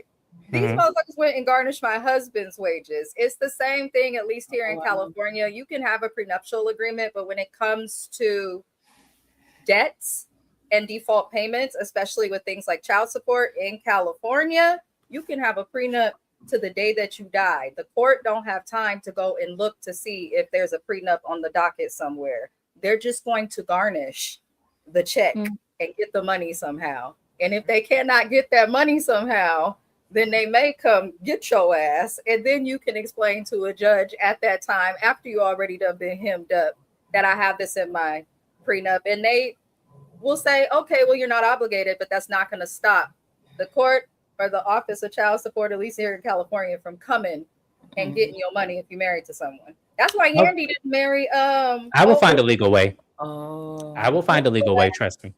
Even if you find a legal way when you're married, like that legal way is not just gonna be like the court's not gonna automatically be aware of it. It will be honored, but you still may. If it's honored, then that's all I'm worried about. If it's honored, that's all I'm worried about. I'm not worried about. Still gonna take your money until they decide to honor it. And then I will sue whoever is responsible. Oh. Lord, child. Depends on the state. Every state is not the same, so it depends on the state. No, and I get that. No, I'm saying for me, I wrote that in my clause for a reason because I can see me being with someone with children, and I will hope whoever I'm with does the right thing under all obligations of their custody agreement. Now, here's the thing. In terms of me protecting myself, if I have to get extra clause in, I will do so. I have clause even as a person for certain things that I don't have to be obligation to pay, which is why they never came after me for certain things. So yeah, I've had certain situations that happened to me where legally I was able to prove and they still didn't touch me. I have one last question because I know we've been on this question for a while. What if the kids are like, hey, I don't, or if you're like, those are my kids. What if they're like, hey, you're not my dad. I don't want you in here trying to like be my parents. Then that's their right. I can't, here's the thing. I'm not angry at a child for feeling however they feel. And if that child were to come to me and say that, I will let their parent know, both parents. I'm not going to exclude the mother out of it as well. I'm going to let them know this is how your child feels. What would be a probable action that I can take so that way everybody is comfortable? Because directly speaking, my job is never to make a child uncomfortable in any shape, way, or fashion. I care about children a lot. So if my being is causing them friction, then maybe me and their father have to reevaluate our relationship. And that's why it's important that I have these relationship conversations before I get married. I'm not going to up and get married and we never have these conversations of how children will feel. I'm not that kind of person. I want to make sure the children are comfortable too. Yeah. Okay. I think that's important. And it's a great answer. But realistically, when you enter a marriage, kids or not, it should be y'all. Right. And then other stuff, but I think it's nice that there are people out there willing to embrace other people's kids, because a lot of people feel like they can deal with it and then they get into a situation with someone with kids, and when things happen they navigate and handle it differently. I think for me, I had a stepmom who I treated horribly, and I just remember as an adult reliving those things in my mind and thinking, damn, I really treated this lady so horrible and all she wanted to do was love me. But I think a lot of that is me taking on how my mom felt and me realizing that wasn't really my pain to bear, that was hers. And I should be able to have a relationship with my father's wife, my stepmother, that is separate from however my mom felt. I didn't know that as a kid. And I kind of blame my mother for not really instilling me to respect her, because the whole, if you see a black woman, you see me, didn't happen until I got way older and was old enough to understand that I'm treating this lady horribly. It wasn't until I was 16 that I started respecting my stepmom.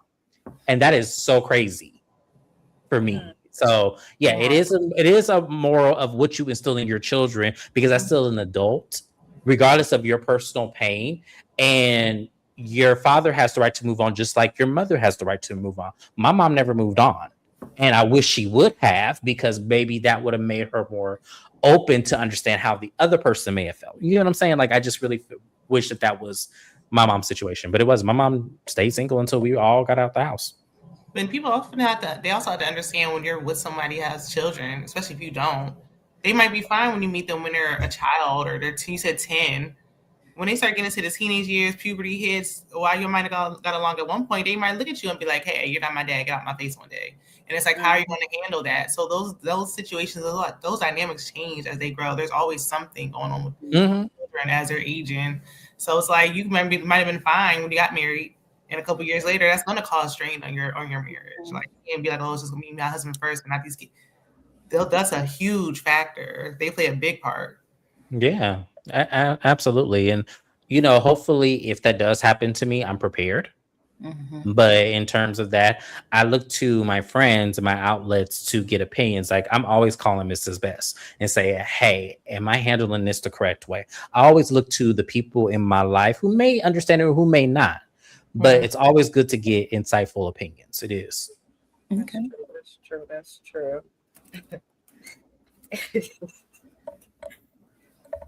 If your future boo wanted to have a threesome, menage a trois, would you do it? Hell no. Well, since it's a no, I had some follow-up questions, but because you thought that would have been a yes? No. If it would have been a yes, then I would have been like, well, would you prefer 2 men or a man and a woman? That's all I was wanting to know. Oh, that's a good question. That's still a hell no. I want one person, one attention, and one atmosphere of love. I don't want multiple things. I cannot deal with that. I don't do well with multitasking. We got to get him we got to get with the first man first. Right. Follow-up question. Didn't have that exactly. No, you didn't. And that's a funny question. I laughed at that one because I was like, there's no way in hell. Even if I had the experience, I don't think I would still do that. Yeah, I don't like sharing. And this ain't even about me. It's not fun. It's not fun. No, it's not. What's a green flag that instantly makes you take somebody more seriously? How seriously they treat me. Okay. Yeah. How seriously? Yeah. What do you mean by how seriously they treat you? Because to some people, that could be something as simple as holding your hand, answering. That's not serious to me. Then what? Elaborate. So to me, serious means is, what are your intentions with me? When you say your intentions to me, that's the green flag. When I know that you're with me and you turn your words into actions, that's when I see the green flag. I don't see the green flag right away. Ooh, no. I never see the green flag right away. I see, what is your intentions? You want to be with me forever. Okay, what does that look like? It looks like this. Let's build a relationship. Let's build a bond. Let's build the trust. Let's build everything that is essential to getting serious. Once I feel that is built, then that's when I see the green flag. Okay. That's fair. That makes sense. That actually makes sense. Let's see. What's one non-negotiable boundary you have when you're dating someone? Oh, that is a tough one because I have so many of them. Oh, because I live in Phoenix, mama issues is one that I see a lot. And they show very heavily. So that is a non-negotiable. If you have mama issues, I don't want you. Same for dad issues. So mom and dad, parental issues. That is my big, and they're very clear when you see them. Wait, what does feelings have to do with that? I feel like people have parental issues all across the. Okay, but here's the thing: people have parental issues, but you shouldn't see them on the first date. Ooh, I'd rather see them on the first date. Here's the thing: I would too, but in terms of here's the thing: a first date should be a fun banter. It should not be something that serious right away. So if I'm seeing it right away, I may not give you a second date. Now, if we see it second and third date, I might want to unpack it more to see if it's something that either I can relate to or if it's something that, you know, I can't relate to, and then I have more, because then I know you more. Because to me, I don't want to see somebody's bad behavior. That's one that I come across a lot in my dating experience with men, is that I see it heavily. I see, because I usually ask, what is your relationship like with your mother? I remember, I'll never forget. On a first date, you're asking that? Yeah, how's your relationship with your family, your parents? If you ask that question and someone answers it honestly, you cannot then fault them for. I don't. Because, you know, the way I view it, I don't know, maybe I'm on an island alone, but you can't choose your parents. You just cannot. So, like, I think of not just myself, but like people who come from abusive household, have gone through things, like myself, was in and out of the system at times. My parents just could not get it together. Right. So when I was dating my spouse, it was very apparent that there were like familial issues, but at the same time, you can't really blame the child, even if they're an adult, all the time for the relationship with their parents, if you get my gist. Now, I can understand, like, if it's like just you don't want to deal with the drama, fine. But if they're not involving you in the drama that they have with their mom or dad, but they have those issues, would you still fault them? Like, even if it didn't impact. So it depends on what it is. So let me give you a prime example. I dated a man who was 44 years old, and his parents had no idea he was gay. And it's because they wouldn't accept it. And he said specifically out his mouth, he is going to wait till they both passed to live his life. And to me, that was a red flag for me. And the reason why it was a red flag is because I'm a relationship guy. I want to get married. So I don't keep anybody's secret from my mom or anybody. I don't. Like, my mom knew my ex, knew his family, knew everything. So for me, if I can't meet your parents and you're telling me, that means there's something deeper there, and I can't unpack that. You get what I'm saying? I can't unpack you hiding your sexuality from your parents. Like, that's something that to me is a red flag. And I've dealt with that, actually. And that's how I know I couldn't do it. What if it's something Well, else? that's what I'm saying. If it's something else, but usually that one, the parental issues, not while I'm dating you, no, I can't really know about that right then and there. Now, I'll ask as a banter, but I don't expect you to go into like a whole laundry list of issues. And if you do, then I will, judge accordingly. Because I will say this, when people don't work on their stuff, it tends to spill over into their relationships, into their friendships. So do I want to have those problems? Hell no. If you're working on it, that's fine. Like, I'm cool if you working on it and I see change. But if I'm being blamed for something that your mammy did to you or your punk ass daddy did to you, I'm not, no. That's not fair at all. Right.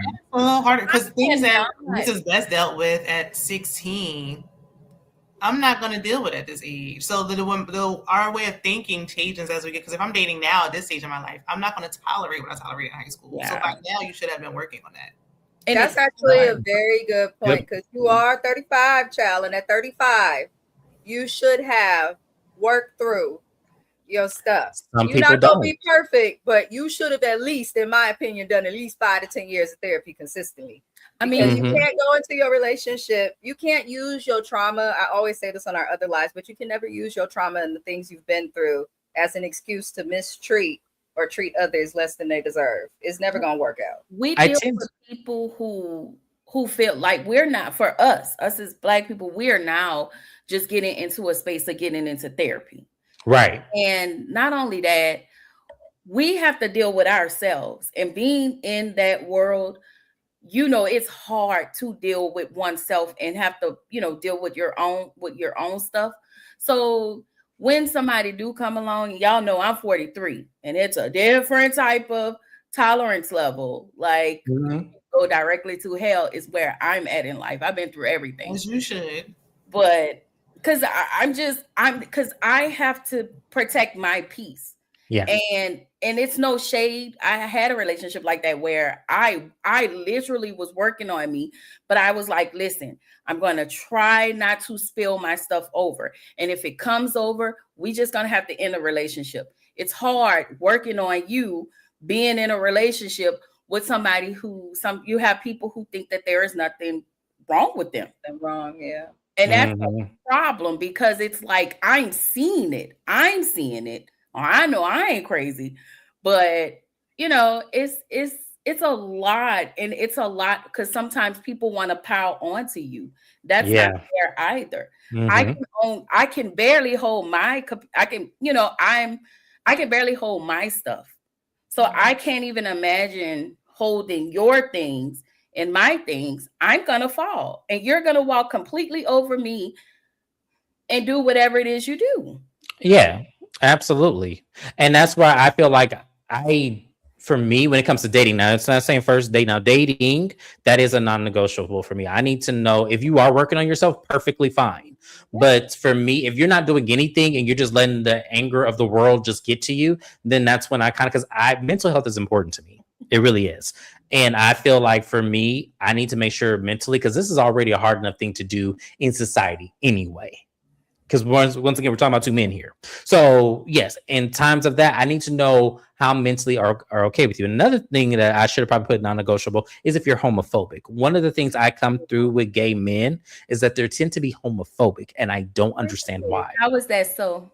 Really? A lot of them, what they do is that I date very unassuming men. I don't date men that look like the stereotypical gay. I don't, not all the time.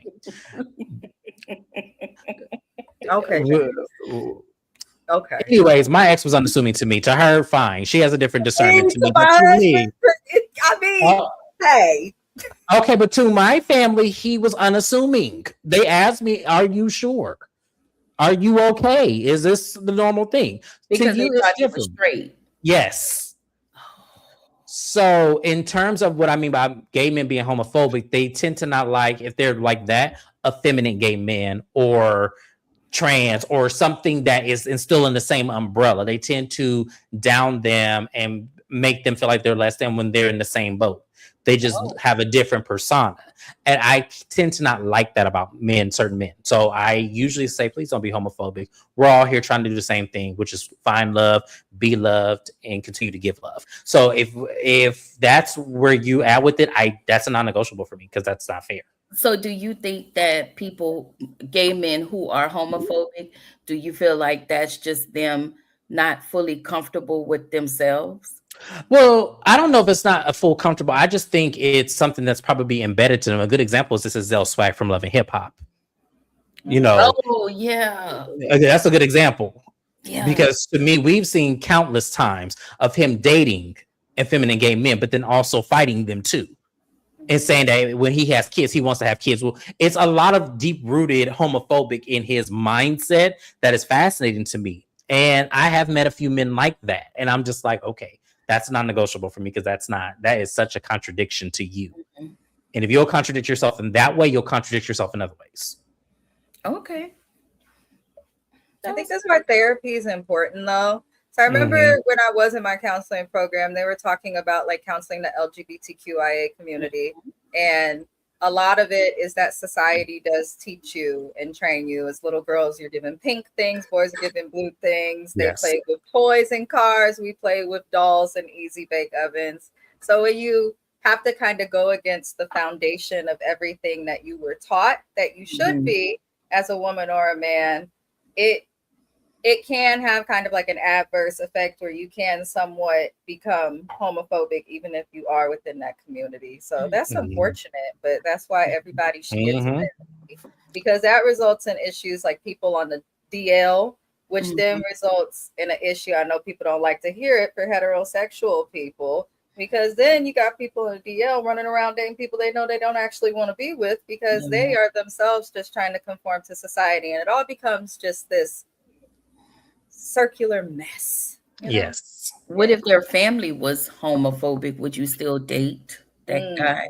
I've dealt with that, actually. So To me, that's a challenging one because directly speaking, I come from a homophobic family.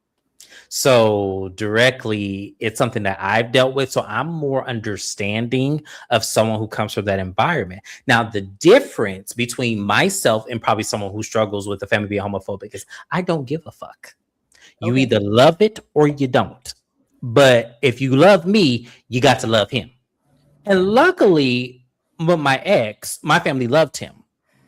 So it was like they were able to kind of see past that is two men being together. Some of them, not all of them, but some of them were like my grandmother was the biggest homophobe I knew. But then when it came to me dating, she was like, "Oh no, this is my baby. So whoever he bring home, I'm gonna love him too." So it caused her to kind of change in that atmosphere. I just want to welcome the people who are coming to the chat. I see the Lawrence Report. I've seen you on Shayna's page before. I like your commentary. Welcome in. I'm glad that you stopped by. We each have our own channels, and we are doing a new channel, and Shayna's always supporting us. Always. Yes. I love it. I appreciate it. Let me get the next little question. I'm not going to lie, y'all. I'm getting a little sleepy, but I'm hanging in there. Hanging in there. A bonus question for James, but go ahead. You Okay. can ask me a bonus question. I Yeah, know. you can. I just thought about it, so I just want to add it in. Yes, go ahead. This one says, are you more attracted to emotional intelligence or physical chemistry first? So this one is very loaded because it's obviously physical chemistry first.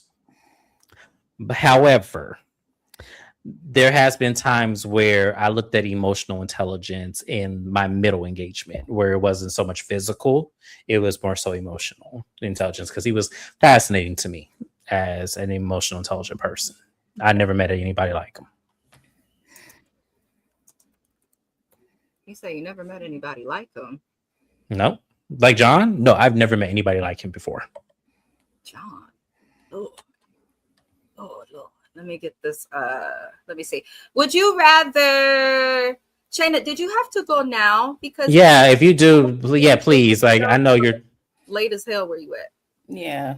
If you got to get up in the morning, go to bed. Because if you're like me, you won't wake up. Yes, please. Yeah, we want you to get your rest.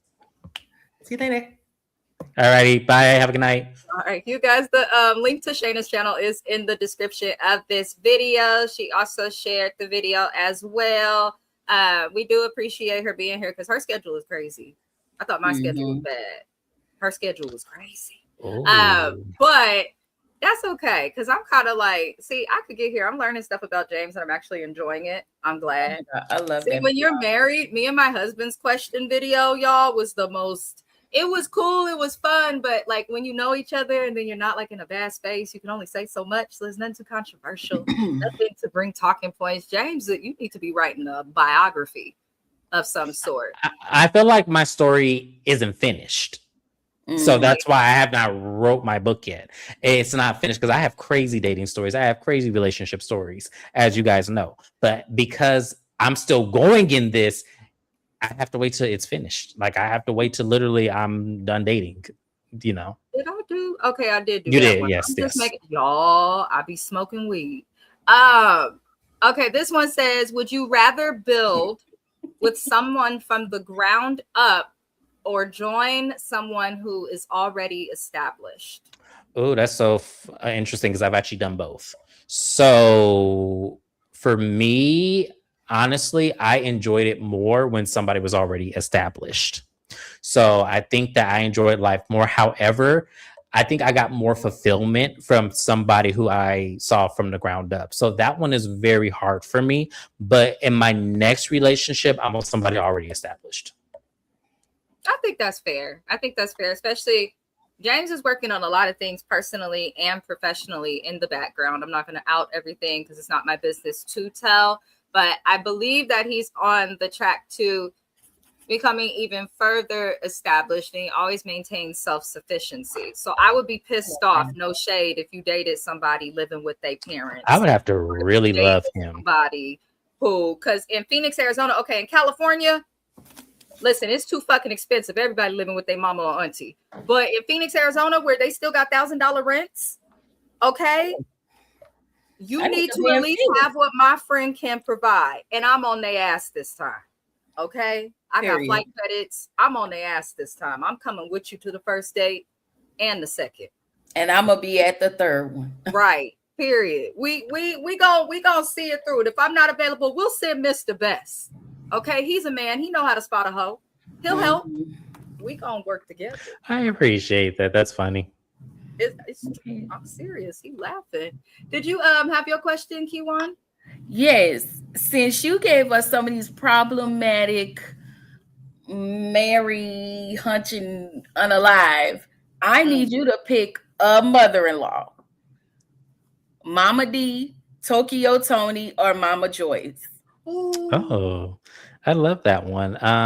So I'm gonna go with that you had to deal with. You had to deal with.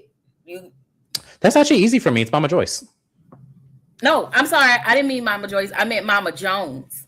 Oh, okay. I thought you said Mama Joyce. Okay. So Mama Jones. Mama Jones, Tokyo Tony, or Mama D, Mama Jones. Mama D. He left because I don't know Tokyo Tony as well as I know the other two. I kind of feel like I'm going to pick her just because I don't feel like if she has a son, she's the same way with her son as she is with her daughter. Tokyo Tony, you mean? Yeah. Oh, she is garbage. Because I know, okay, here's the thing. Like son or daughter, from what I saw from her in them clips of that Zeus show. It all surrounds China. I'm gonna give you a chance. I'm looking out for you because you my day one. You might want to reassess your answer. I'm sorry. When I look at the other two options, they have sons that give the example that they're too involved. I don't know. I would take Mama D. No. Mama D pay her own bills. Mama Jones be wanting shit from Jim. Listen, Mama D pay her own bills. Mama D get too much in the middle, but if you check her, she'll come running and apologize. I feel like to me, but it never lands. To me, I feel like I would have a harder time isolating her than I would Tokyo Tony. Because Black China has isolated Tokyo Tony before. So I know it can be done. Wait. I have never seen Naya. She said she couldn't hear Mama Jones smoking. And I feel like Mama Jones is probably out of the three the worst of the three because she doesn't know boundaries when it comes to respect. Yeah. No, Mama. I thought it was remember the psychotic bitch song? If that don't say that's why I said she may be the worst of them all. A music video. I mean, Mama D made a song for Bambi. That was funny though. I'm not gonna lie. That shit was funny. No, but the thing about Mama Jones is that there is also something a little bit more prevalent of ancestral relationship with her son. Oh, didn't she kiss him in the mouth first? Teach him. She said she's talking about a kiss. Until Mama D come out with an interview saying she did the same thing. I'm sorry, I have to say that she's the most problematic. She didn't, boy. Mama D was a pimp. Listen, I'm all for a pimp. I got Thug Life tatted on my chest. I'ma stand for Mama. It's all terrible. It's all terrible, but that's why I said Tokyo Tony. Wanda. I'm standing for Mama D as Kiwan stands for Miss Wanda. I said Tokyo Tony because I feel like for me, there can be boundaries set for her. I've seen it happen, at least to some extent. The other two, I have not seen it happen. So for me, I have to go with Tokyo Tony. Just beware with Tokyo. If anything happened in your relationship and she find out about it, or if she needs some money and you tell her no or give her less than you can, she gonna read you from your rooter to your tutor on the internet, the streets, at the family reunion, while you giving birth, when you're on your period, when you're thinking about one, when you're on the toilet, while you're getting busy. She is gonna call you on your phone at 2:30 in the morning with them teeth in that gap and get to coming at you with her gums. Shout out to what you have. Mama D sleep through the night. She always having surgery. Let me explain something. If Tokyo Tony were to do all of this, this is what she's going to hear. A yodel laugh. I cannot. Yes, that's exactly what she gonna hear. So at the end of the day, I challenge that. I do, because that's exactly what she's gonna hear. Let me get into the next. Tokyo do be getting the bag though. I'll give her that. Yeah. It's crazy. What's a red flag about yourself that you feel has negatively impacted your previous relationships? Sorry, that was a desperate question. I know what to ask. No, I'm glad that you asked this, because to me, what I've learned is that I take things way too personal. Mm-hmm. I tend to not listen. Really? And yeah, surprisingly. To your partner? Mm-hmm. Oh, wow. Yeah, I tend to not listen. And then I also, another red flag about myself is that I tend to make things overextensive when it comes to emotions, when it comes to situations. I make them way bigger than they should be. Okay. And because I know that, and I did not know that until my last relationship. So now that I know that now, I'm more cautious of it now. I wasn't before. So that is a red. Mm-hmm. In therapy, catastrophizing. That's like Yes. a thing that people actually do. It's actually very common. But once you're aware of it, which you seem to be, it's pretty easy to overcome if that encourages you at all. But oh, it does. It does encourage me, because I never knew that that's something, and which is why I had to reach out to my exes, because at first I didn't believe him when he told me, because I was like, there is no way that I'm this way. Like, no, I listen to everything. I'm considerate. I'm everything like that. And he said no. So I reached out to my other ex and I said, hey, was there ever a time where I did not hear you, or I made things bigger than what they are? And then when we had the conversations and the banters and they gave me examples, I was like, oh, okay, I did do that. And yes, I do see that. So that is a red flag about myself, but it is something that I am trying to make sure I correct, so that when I go into my next relationship, I don't do that, because that's very damaging to a person when they feel like they're not heard or understood. yeah, that's true. It's good you have empathy. And surprised how many people lack it, child. Yeah. Let me see. Naya is a fun time. Let me go weep in the bushes, because I don't want none of them enabling ass mamas. Okay, let me go in the bush and weep. I'm just gonna go to the bush. When I tell y'all, that lives rent free in my head, because when Ayanla actually walked to the bush to weep, I said, "Oh Jesus, look what they did." Why y'all do that to Auntie? And I really get mad when people be irritating our elders like that. I don't know why it irritates me. I'll be ready to fight. Like, why you got Auntie in the bush weeping? Come on now. I need to go find an episode. Naya says, I listen to respond and not to understand when I'm upset. When I'm pissed, that's because you're a Capricorn, darling. When I'm pissed, it's hard for me to be considerate. Another Capricorn-like quality. Me and James have a friend from high school who I grew to be extremely close with. Still talk to her to this day. She is a Capricorn, one of my best friends. But this is a problem she struggles with really bad when she has conflict. She listens to respond, not to understand. She's just like, okay, I'm gonna read this. I'm gonna cuss you out in this way. And I'm like, girl, at some point. But if you know it about yourself, you could fix it. Absolutely. Kind of like the reap. Mm-hmm. Yeah. She said rent free because the image of her waddling off scene is iconic. It was. I watched that. I was like, you know what? I think we all felt the need to go to the bush and weep. When you just can't no more with somebody, that's a different type of. Now that I'm over 30 with certain people, like in my 20s, I would argue back, read you for toe for toe, tongue for tongue. But now in my 30s, I go to the bush and weep. Just go away from me with this Apollo type energy. You know, we don't have to argue. We don't have to. I definitely am like that quiet, like, because once I let loose, the Sagittarius in me come out. So I realize I don't want to have to come to you and apologize later, because I can say some fucked up stuff. And so I rather just not. That's how you feel. And once I learn how somebody feel, I will act like you don't. I won't call you, won't text you. You will never hear from me. I won't even block you. I just don't have nothing for you. I just disappear off the face of the planet. You here, but you're not.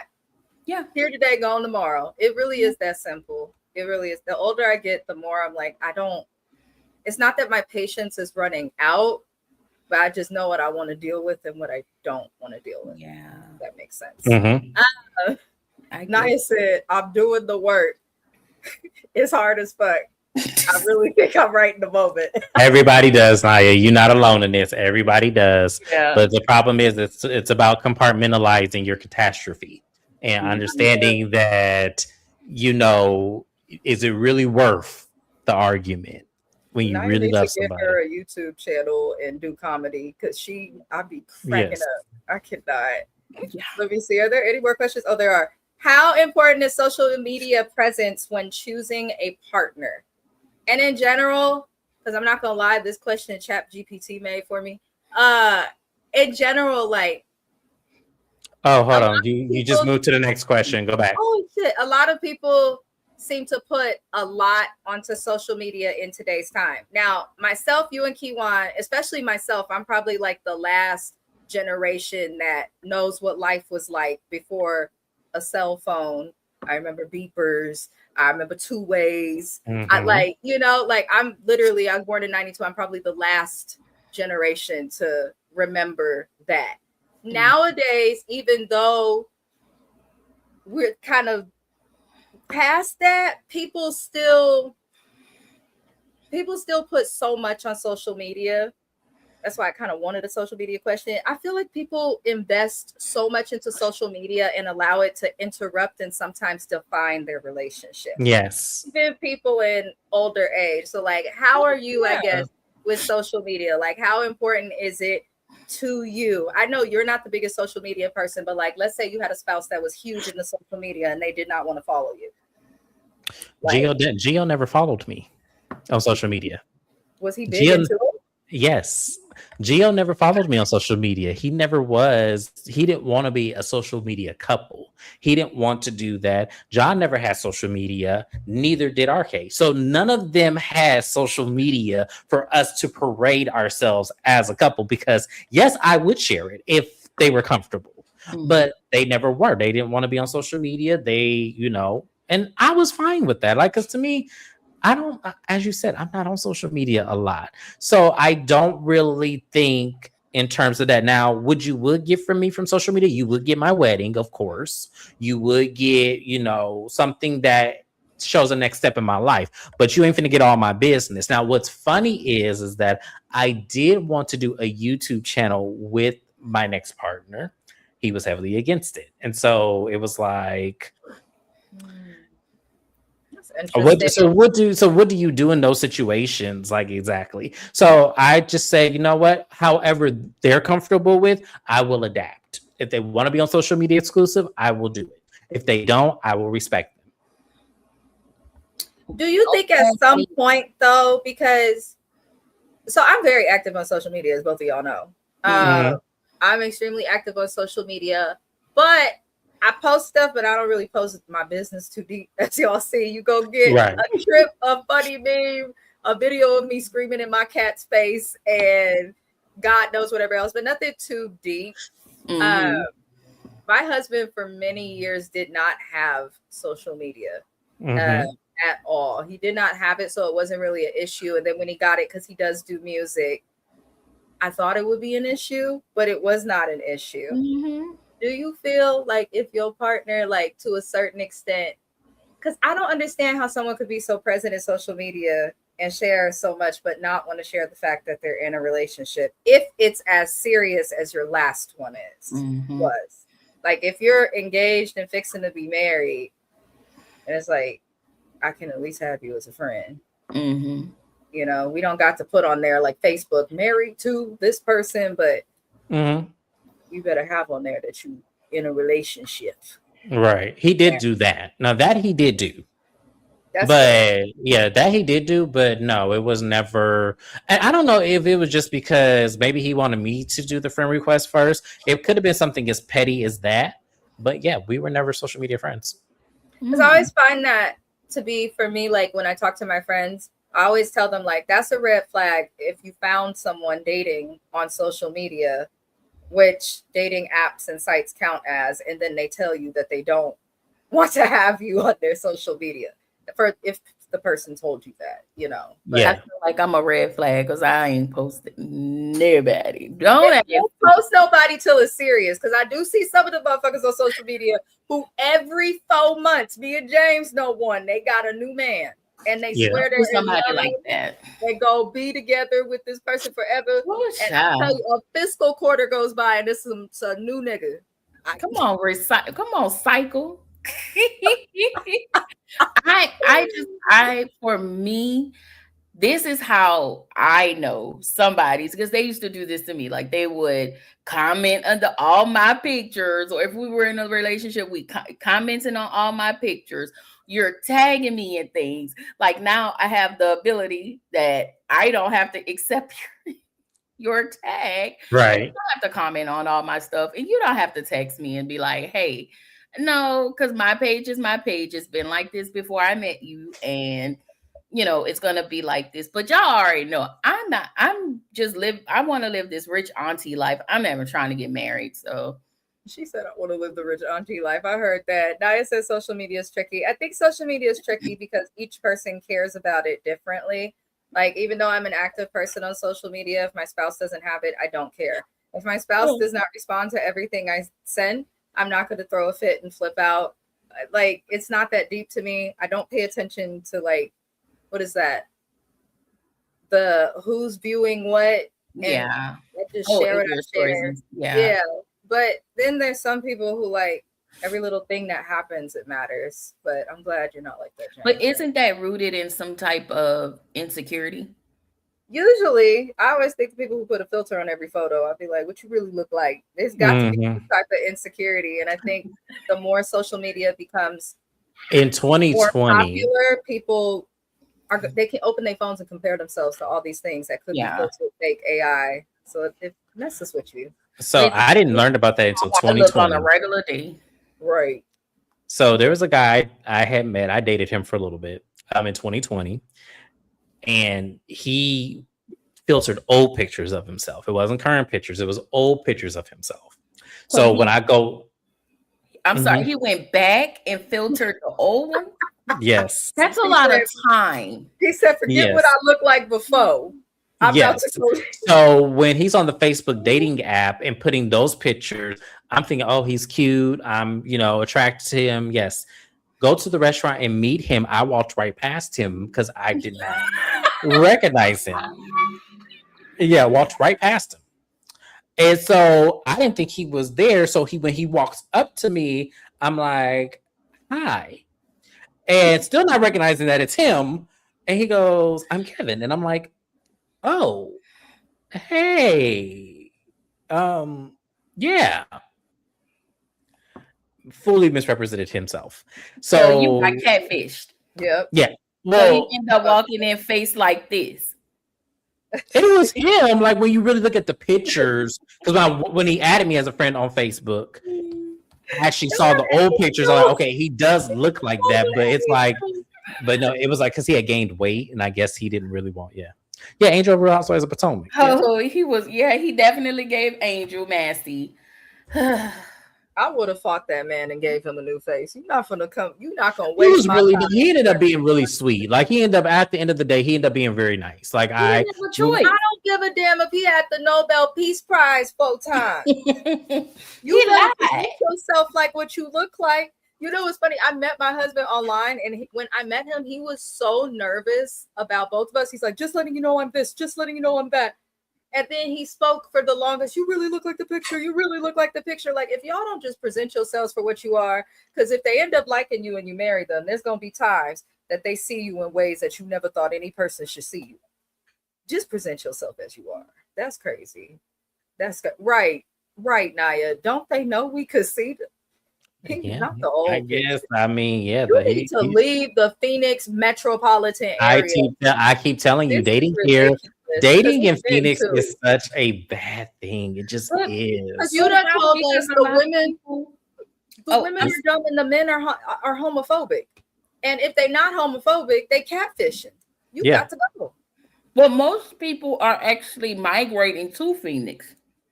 So It's because it's cheaper, but here's the thing with them, they're not on the dating sites. Oh, they I don't come know. with families. Yeah, I don't know what they're on exactly. Like, I don't know which dating sites they're on, but a lot of them don't jump on the dating sites. And if they do, it's after they have been here for some time. What they like to do is they like to go to the bars and to the clubs and socialize first. And because I'm not too big on that scene, like the whole gay club scene, like I'm just not too much, I tend to miss them if they have any substance of quality that is outside of Phoenix, because I can't date a Phoenix man. I just can't do it. The gay clubs out there, when we were there, they did have like everybody in there, because James will tell y'all, when Amina gets a little bit of liquor in her, I do become extremely friendly. And I'm talking to the people up in there, and they was all from, oh, we're from California too. We're from New York. We're from here. And I'm like, well, why are you here? And they're usually in town for business, because I do know a lot of conventions and stuff happen out there. Yes. Phoenix and Vegas, y'all love a convention. But that's craziness. Let me get into this next question, which is, do you believe in the fact of opposites attracting, or do you believe that people being similar in personality is better for a relationship? That's a good one. That's a good one, because that depends on so many different factors. So here's the thing. If we're talking about heterosexual relationships, they need to be opposites attract more likely than similar personality. And for gay relationships, they need to be similar personality versus opposites attract. Really? Yeah. Oh, At least in my opinion. interesting. And the reason why I say similar in personality is because there is a natural camaraderie with the men already when they have somebody they have something in common with. And they tend to build from there. And when they have more than one thing in common, the relationship tends to be better for them. Outside of it, then also having a physical attraction to them, then they have something to now banter with. I think if their opposites attract, they're not going to want to do the same things. Like if one plays golf and the other plays basketball, they're going to do their separate things and not really find time to banter with each other. Okay. So that's why it's a little tricky with same-sex relationships when their opposites attract. Does it work? Absolutely, they do. There's plenty of opposite attraction in same-sex relationships. But what I'm finding a lot of the time, especially looking on YouTube, social media, and just kind of being out there and having friends, they tend to be the same in personality. They do a lot of the time. Oh, wow. Interesting. Mm-hmm. Interesting, child. What is the quickest way somebody can turn you all the way off on a date? Lord Jesus. Being stingy. This fucking bill. Okay. Yeah, being stingy. Bad breath. Yeah. Let me see what else. Soberness is also like, I don't mind them drinking, but if you go way over your limit, that's gonna be an issue. I went on a date with a guy one time. He had drunk a whole bottle of wine in an hour, and I was like, "Are you nervous? Is I'm not everything gonna lie. okay?" At 24, I could kill a bottle of wine probably faster. Today, not so much, but. And Naya said another one, arrogance. Oh my gosh, this is a fun date story. So I have a fun date story for you guys. I was waiting for that question to be here, but the worst date I have ever went to, I dated a guy named Scott. He worked at the BMW dealership in downtown Phoenix. We met at a steakhouse, officially, because we met online. And he drove a 7 Series BMW. And I remember I drove a Nissan Altima at that time. Mm-hmm. And he goes, why not trade up and get a BMW? I was like, well, maybe sometime. He goes, you only live once, get a BMW. And I said, oh, okay, a little cocky, right? So we sit down and he goes, what did you have for lunch? And I said, I had Subway. And he goes, why Subway? You should do Jersey Mike's. They're better. And I'm like, well, I mean, Subway was just on what I wanted that day. And he goes, they don't even slice their own meats and cheeses. So we argued for about 45 minutes of whether or not Subway slices their own meats and cheeses. That waitress came up to us at least 10 times saying, hey, can I take your order? And he kept saying, hold on, we're almost done. Oh. And I was like, wow. Okay. So I said, I don't think this is going to work. I'm not even hungry anymore. And he said, yes, you should go get a fucking Subway sandwich then. And I said, okay. I said, and this is where about why you didn't end that. Child, I didn't realize we were arguing that long. And by the time I was done, I was like, he had insulted me. And it was like, all I could do was leave. Oh, wow. Mm-hmm. It was crazy as that restaurant closed down.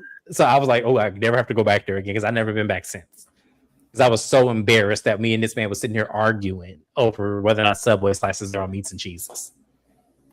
That was the worst date I ever been on. Listen, Subway didn't even background check Jared, okay? So I'm sure they are not slicing their meats and cheeses, but I digress.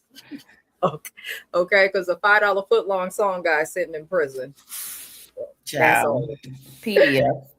Oh, Lord. Would you prefer a partner who's more private or someone who loves being outside and social? You want introverted or extroverted partner? Oh, this is tricky because I like both. You got to pick one. This is very tricky for me because I do enjoy both. I like when they can be private and I like when they love to be outside and social. I love both. But if I'm going to be honest, I am probably relative to the person who stays private. I think that's best for you because you kind of low key. I think it's good to be with people who are slightly opposite from you, but I think like let's say I was to end up single and date again, I couldn't be with someone who has to always be outside, always go out, always be doing something. Can we just be sometimes? Because I'd be drained from people. I'm like that too, Naya. I like someone who can do both and like not burn me out. So when I was in Miami with my ex then, we went out every weekend, every Friday, Saturday, and sometimes Sunday. It was constant. And at first it was fun because I never had that experience. You know, I always worked. I always had 2 jobs, always worked. So I kind of felt like that was me kind of reliving moments that I did not have that kind of fun. Like I did at some times in my 20s, but it wasn't constant like that time. So I enjoyed it, but then there was a time where it got to be too much. But he wanted to keep on going. I was kind of like, look, even though we got into places for free, sometimes got free drinks, and in Miami, that's not the easiest thing to do. So it still was too much. So I kind of would like someone in my next relationship that knows how to do both and can have fun doing either or, enjoying my company or going out and being social. I want somebody who can do both. I think that's important because after COVID, I think all of the people out there that are, I need to turn up. I want someone who wants to be outside. Well, the way that the fucking current administration is leading us and the way that the world is going, we could end up in another fucking pandemic at any fucking moment. So if you're with someone who loves to be outside and has to be social and they don't have the ability to sit at home, that's why we have so many damn divorces and breakups and stuff during COVID because you're not always going to be outside. The club ain't always open. Yep. You know, so that's it's good to be with someone who will match your mellow. It's very good. And the last question is, what will you do differently in your next relationship? Oh, this one is an easy question. Take my time. Take my time. I think that I'm happy just as your personal friend outside of YouTube to hear that because you rush into a lot of relationships. I do. Like it'd be fast tracked, y'all. And you could give James advice, but like he said, he waits till it pretty much crashes and burns or till he's at a point of being fed up. So I really want you to learn how not to allow yourself to get fed up and emotionally like bewildered and drained waiting, and learn to take it slow so that you have the time to recognize things you don't like and can end it before it's something more serious. You know, I because you have a lot to offer people, but I think the person that's right for you will want to take their time and will want to care to get to know you and will care to, you know, help you with all those things. But I think it's good you were so open with this. Oh, of course. This was, I told you guys, I was excited and I said I was answering everything. And I think the answer shocked y'all a lot. Yeah. The answers definitely shocked y'all, but it's my truth. I'm sorry. Like I told you I was answering everything, but yeah, I'm We sorry. appreciate that. But you know what's crazy is like I said because when my biggest takeaway from my life is that I wish I had more sex. I really do. I wish I had more sex. I mean, it may not be right now, but maybe the person that you're going to get with is going to be nasty AF. Okay. Let's hope. Let's hope it's fun in a fruitful way, not one of those like. It's not going to be in a fruitful way. He going to I be feel the like one. sex, you'll know you got it down when everything just is kind of easy. Like it don't need to be, especially so soon in. Aside from explaining, like, I don't have experience, please guide me. Like, everything should be easy. And good. Like, you shouldn't have to, like, I know some people like to incorporate things in the bedroom, but if you don't have a single toy or piece of lingerie, you should still be able to get it popping in the nastiest way. And if you can't, you may not have the appropriate sexual chemistry with somebody. You just may not. You know? But you won't get there. You'll get there. Let's hope. And men, be patient. This ain't easy. I think know everybody. Your area too. I think once once I leave Phoenix, it definitely it sounds like you're dating the same person over and over. Mm-hmm. Yes, it just does, and it's probably because that's what's available in your area. And I hear this from like not just people dating men, but like everyone that I know, my lesbian friends, my straight friends, even my trans friends. It just seems like no matter where they live, because everybody moved away from me, but it seems like no matter where people live, like there's just a certain like inventory of niggas and bitches available, and they all seem to be kind of similar. And I think that's why it's good for people to move around, find where you want to live, like try different things, because maybe that's how you'll find your partner. I was younger, but I found my partner trying different stuff instead of dating niggas that stood outside on 88th and Plymouth. So I mean, you know, sometimes it works out. But yes, we did learn a lot about James. Like he said, he's a human, he's learning. We're always learning. Humans are always developing and learning. So that's why we got to give each other grace, do the work on ourselves. And ladies out there, the man will wait, the right one. Don't let a man tell you nothing else. They will wait. They will. They will. If they're the right one, they will wait. That's what, because some of y'all, I was reading that comment. Listen, it's not, there's no magic. There's no voodoo. I was very intentional in saying, hey, I'm scared to do this. I don't know what I'm doing.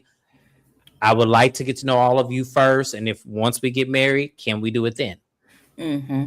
That was what I said. I was very intentional in that statement.